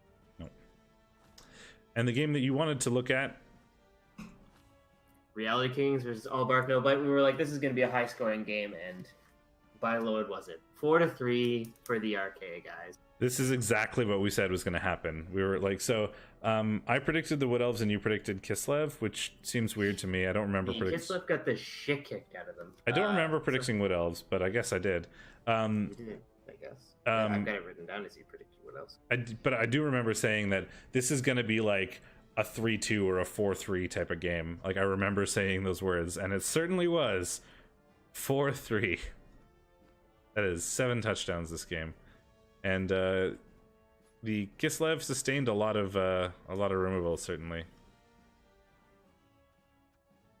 but able to pull down some touchdowns and outscore the Wood Elves. Like, I just imagine this game is going to be 2 teams scoring at each other. They sustained 7 removals. This game was just going to be 2 teams scoring at each other, and it turns out that Kislev did it better apparently. So there you go. Despite getting the crap kicked out of them, yep. So yeah, that's fascinating. Yeah, one GFI away from 4-4, according to David. Amazing. one GFI for the tying touchdown. Amazing. That would have been a really good tie. Yeah. Still, both teams are probably happy with that if they didn't sustain too many perms. That's a hell of a lot of SPP. I mean, that is 19 for the Kislev and 13. Oh, Eldril stole some SPP there. That's a little unfortunate. 13, 14. Yeah, so both teams actually coming in with 19 SPP. Yeah, as long as there are no perms, that's certainly good. And if it doesn't affect your leaderboard standings too much to have lost that, you're still not too upset about the loss there, as David, with a lot of SPP gained. So we'll look at that in a second. And then we have Rats against Teen Stars and Salty Chips, which is it was a tie. So we predicted the Skaven were going to take this down. So I did watch this live. I did cast this, but I was really tired at the time, so I remember literally nothing about the game. But I remember I did cast this live. Looks like the Dark Elves got a hell of a lot of blocks on the Rats and kind of punched them around a bit. They certainly did. If you want to watch this game, there will be a VOD. There's a VOD on my channel somewhere. But yeah, it was a weird game. There was a lot of like popping the ball out of each other's hands and then it being on the floor, and then like questionable decisions on both sides and not like being able to pick it up ever. And it kind of ended up with like the Dark Elves scored on like the Skaven drive, if I recall correctly, by like, because the Skaven left themselves pretty exposed. So there was a lot of it was a weird game to watch, but it resulted in a 1-1 tie. And if I recall correctly, it probably should have been a Dark Elf victory, but the Rats did some things to end up making it a tie in the end. Sometimes that shit works. Yep. Desperate plays. And then we have Chaos versus Skaven, and we predicted Chaos, and we were wrong. The Skaven won. So yeah, we did badly this week. Looks like the Chaos pitch cleared the Skaven, but the Skaven were able to squeak out of it. Yeah, 7 KOs, 3 casualties. The Chaos sustained a death, 2 casualties in a KO though. So yeah, you know, they didn't get out of this squeaky clean. And the Skaven did get a touchdown at some point, apparently, in all of the carnage that occurred. And then the Beastmen or the Chaos weren't able to do so. I think the Chaos just sustained maybe like they left their ball a little exposed, and maybe the Skaven were able to take it down and then just like run into space or contest it enough to make it too hard for the Chaos to score while having a score themselves. Yeah, tough game it looks like for the Chaos, despite pitch clearing nearly. Yeah, a lot of actually, blocks. let's see. I think a bunch of it were KOs. How did the KO rolls go for the Squeaky Blinders? Yeah, the Squeaky Blinders made 6 out of 7 KO rolls, which So getting all your players back and then probably contributes to defense. Yeah, you'd probably be able to contribute to defense pretty well once you got all your KOs back. Yep. So after that week, this is what the leaderboard currently looks like. Glomar pulling down the #1 spot right now with not even an undefeated streak, but a winning streak with 5-0-0, no ties, no losses.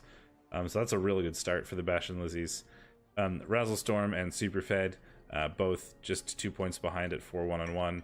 And then like suddenly we have a big drop off to Stump Force, Hornstars, Salty Chips, Squeaky Blinders, and Mordheim Crypt Horrors all at 2 wins apiece. So we have sort of our leading group of 3 already defined, and the middle of the pack are gonna have to do a bit of work to catch up now. So super good for Superfed, Razzlestorm, and Glomar right now. And then we've got our 3 packs sort of occurring, you know, the leaders, the challengers, and then, you know, the sort of 1 win bottom of the table teams currently. Poor Gypsy Prince with his 1 win and 4 losses. But I believe in you, Gypsy Prince. I want to see more wins out of those Ogres. Shall we take a look at predicting? I predict the One Punch Ogre versus Undead. I mean, I might buy that. I predict Ogres. I'm sticking to my guns until he tells me that he thinks it's boring. This has got an armor-broken mummy. I'm not even looking at the teams. I predict Ogres. You know, fuck, I predict Ogres too. What? I don't care. I don't fucking care. For realsies, I just spelled Undead Undeedd. I am really tired. Undead. Yeah, there's a massive bench for the Old World Wardens, so they'll like it's gonna be hard to chew through that many zombies. But only one tackle available means we might not be able to crunch through the snotlings, and you know, the two mummies can match up to some of the ogres, but there's only one guard other than that, so it's going to be difficult for them to actually get a reasonable number of blocks. So it might, but I mean, those are my serious takes, but I'm going to predict One Punch Ogre always and forever. Crypt Lords 2 Boogaloo versus Mordheim Crypt Horrors. So a lot of crypt nonsense. So we've got Dr. Spagooters. Spooky, scary boys. Dr. Spagooters and his Undead versus Redbeard and his Necro.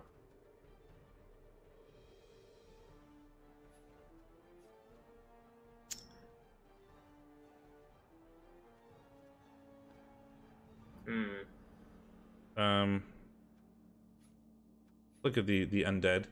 There's some good stats lying around in this Undead team, I think. Yep. Yeah, they've got a movement ghoul and a strength white. Decent amount of guard, one tackle, one mighty blow, which could make a difference. At least one niggle, two niggles. The niggles are a big problem against claw, obviously. And the claw mighty blow, for that matter. Yeah, I think this goes to Necro most of the time. I think it does too. The Undead are certainly better than Necro early, but the Necro can overtake that with some development. And with the correct development, such as two mighty blow werewolves that also have block, and one of them is agi, you can get ahead in the removal game really fast. And then your advantage as the Undead really is just the mummies and having the strength. But by the time that your opponents get a bunch of guard, right, they can deal with that. Plus, if they can remove some players from you, you can't utilize the strength as much anymore. Yep. And then we have Glomar versus the Death Roller Dwarves. The Death Roller is actually going to be really clutch against the lizards. It does make a difference. Advantage if the lizards. The bad news for the dwarves, though, is that they've got an MNG'd Longbeard, so that the moment the lizards score, which isn't terribly difficult for skinks to score really early, the dwarves are just down a player for the rest of the game. That's kind of the way that you deal with it as lizards, and with an Agi 4 sure feet guy, it's going to be pretty easy for him to score almost instantaneously. That said, he is down a Saurus, so he's going to be aggressively outstrengthened. He is, but he's not actually giving away any inducements or anything, so the dwarves can't get. He's actually got 20k to burn, so he gets 10k in inducements if he really cares to drop 20k. But 10k doesn't do anything. I predict the lizards win. I think I do as well. I was just kind of like discussing the interesting point. Yeah, I think they do as well. They only have one guard, but there's a lot, like the strength 4 makes up for that a lot. There's enough block. The Agi 4 skink is going to be able to do things as long as he protects the skinks against the sort of tackle nonsense that is dwarves. I think he has this because because Stump Force is going to have to field their Death Roller no matter what drive, because they only have 11 players. And if you go on offense first, you just score, and then they lose their Death Roller, and they're down a player for the rest of the game, and that's a massive advantage for the lizards. And then we have Wood Elves versus Nurgle. All Bark, No Bite, and Yield Guard. So Wood Elves without a bench, but with some real solid players and not a lot of damage sustained currently, versus a pretty healthy Nurgle team. Oh no, not a really healthy Nurgle team. Also a Nurgle team with no bench. And they're going to get one zombie. So both of them have a loner. Wood Elf loners are significantly more expensive. So the Nurgle will be at 1570, and the Wood Elves will be at what, 1610? So 40k. 10, yeah. 40. So like nothing really for the Nurgle. No, Nurgle can get a babe, I guess, but it's mostly irrelevant. So this is going to be a closer match than it should be, because Nurgle have sure hands and 2 tackle and a couple of mighty. I was going to say the biggest thing that this comes down to is removals and sure hands. So the fact that the Pestigore has sure hands is a really big deal, and there's some mighty blow and there's some tackle, which makes a big difference. And there's actually a decent amount of wrestle, which is surprisingly useful. The biggest issue I think that Nurgle are going to have is that their tackle and mighty blow aren't on the same players, other than on a Nurgle warrior who is movement 4. So it's going to be potentially difficult to get like really good blitzes if you're trying to like blitz the dodge players, but and literally every player on David's team except for 2, I think, have dodge, so the mighty blow is going to be hard. It's not easy. I think I want to go with David here, like in the Wood Elves. Wood Elves are really hard for Nurgle unless you get removals. Like if you don't get removals, you just lose. There's nothing you can do really. The Wood Elves just outspeed you and they just run away. And the Claw is useless, which you often dedicate TV to.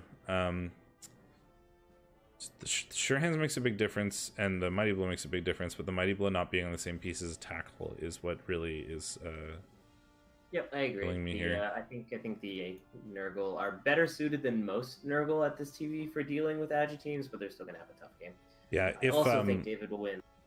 If David is careful and doesn't allow, he has a couple good catchers, and if he lets them get stuck up on a Beast of Nurgle, that can be a big problem, because that's what a Beast of Nurgle is meant to take care of, is catchers with strength 5 on strength 2 and tentacles.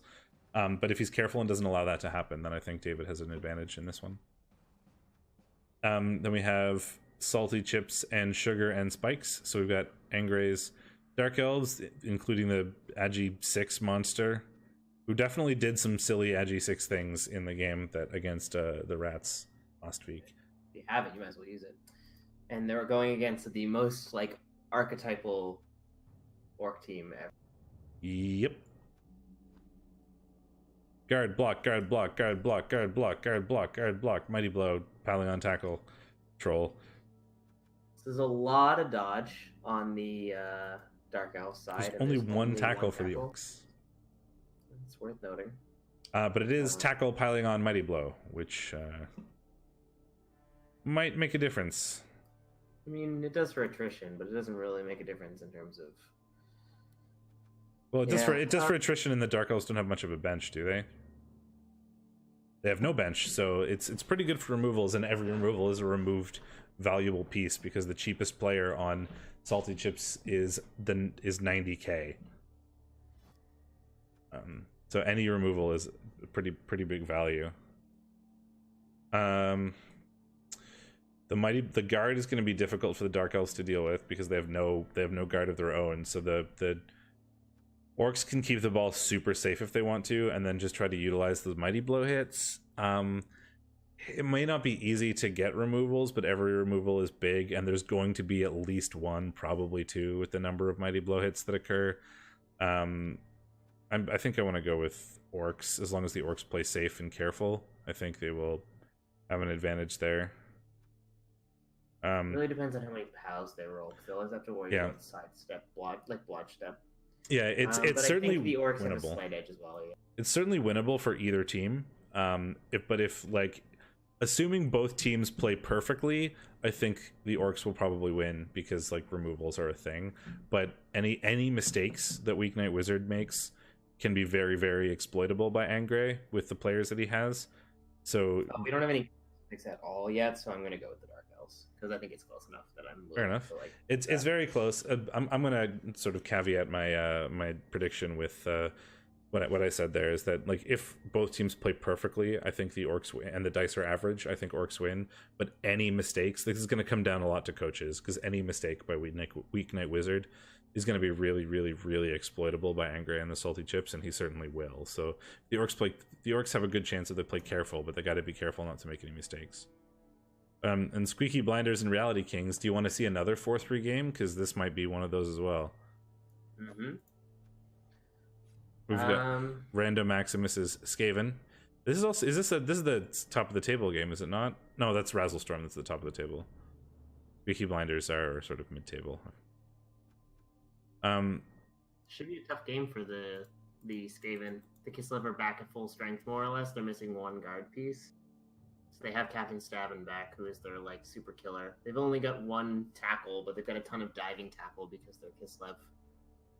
Do they have Sure Hands anywhere? Nope.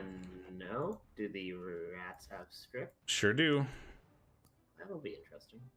The Rats have two strips, and one of them is Strip Wrestle 2 heads. So that's Agi 5 equivalent for sort of cage diving. They got a strength thrower, which makes no difference. A guard lineman, which makes a difference. No like claw, mighty blow, nonsense storm vermin, but he is mighty blow piling on at least, which can make a difference against the lower armored Kislev members, such as the catchers if you can get a hold of them. Diving tackle on so many players is really good against the rats though, because like if you have blitzers on cage corners, it's sort of like it's not the same as guard on cage corners, but it makes the cage dives ludicrous, right? And like sure the Skaven is agi 5 to dodge into the cage, but it's going to be dodging into 3 tackle zones and through diving tackle probably.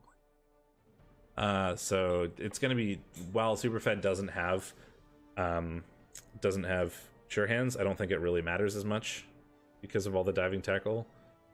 And you know, Superfed does Superfed things where he scores every 2 turns, and the rats are going to score every 2 turns, and I think so. That was your long-winded way of saying you think Kislev are going to win? Yes.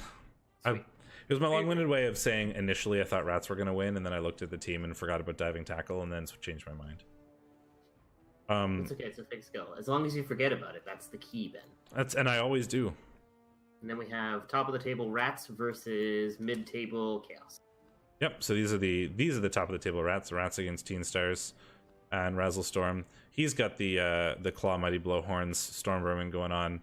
We got the agi 5 leap gutter runner. We've got the strip wrestle tackle gutter runner. Ooh, and my Enmo has either lost or ditched his sure hands piece, so that's gonna be a rat win, I think.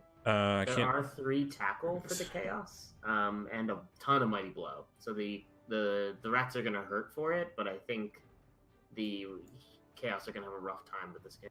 Yeah, this is going to be one of those games where you steal the ball sort of at will as rats and then run away and try to score before you lose too many players.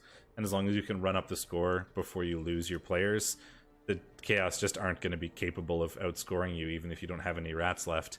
And that the sure hands guy died, yeah. And that certainly might be a thing that occurs. You may lose all of your rats, right? There's 4 mighty blow, 5 mighty blow. 2 of them are tackle. 1 of them is mighty blow piling on tackle. Like you are absolutely going to lose rats in this one, but I think that the chaos are going to have a hard time stopping the rats from scoring and actually defending their ball. They do have 2 guard, but one of them is one of the mighty blow tackle pieces. So if you're using that guard to defend your cage, then you're not mighty blowing the rats. I think on average the rats take this and take a lot of damage. But in the variable cases where the rats take too much damage and the chaos just like pitch clear them, then the rats can't win, obviously. So this one's going to come down a lot to casualty dice on behalf of my Nemo, I think. But I think I want to give it to rats on the average case scenario. Unfortunately, losing this sure hands player is going to make a big difference here. If you had the sure hands player, I think I would probably switch my prediction. We predicted basically the exact same things other than the Orc versus Dark Elves, and we finished in about 2 hours. I think this might be unprecedented on both counts. Yeah, it's not too bad for us. I have let's see. I have 2:03 currently on the recording, so that's plus the hype video and the intro and the waiting around for a bit. Let's bring up the dual title screen. Yeah, so that's going to be it for us for week 6. For this year. Yeah. We'll see you. This is the last div review of the year. We'll see you in the new year, everybody. Insert all the stupid fucking New Year jokes that people make every December, and I hate so much. It's unusual to see you this incensed about literally anything. Yeah. I just find the New Year jokes very bothersome. People make the same joke every time. January 1st, or 2nd, probably 1st, is when we're going to be doing our next div review, because this REL week is 2 weeks long, being it over the Christmas holiday season. So we are going to be the REL week, is extended a week, so people have more time to get their games in over the course of doing stuff with family and taking vacations and celebrating and all that kind of good stuff. So we won't be back. There's no point in us doing a review until the div has actually been played. And since people have 2 weeks to do it, we're going to take 2 weeks before the next one. So we'll be back on January 1st or 2nd to do week 7 of REL 6 and 7. Yeah, so we'll see you there, hangover or no hangover. Thanks for hanging out, guys. It's been great. I certainly enjoyed it. I hope you did too. We will be back on either January 1st or January 2nd with week 7 after the holiday break has occurred. So until then, and until the new year, what a stupid joke. I've been Steakmittens. And I'm Shadorra. And we'll see you next time.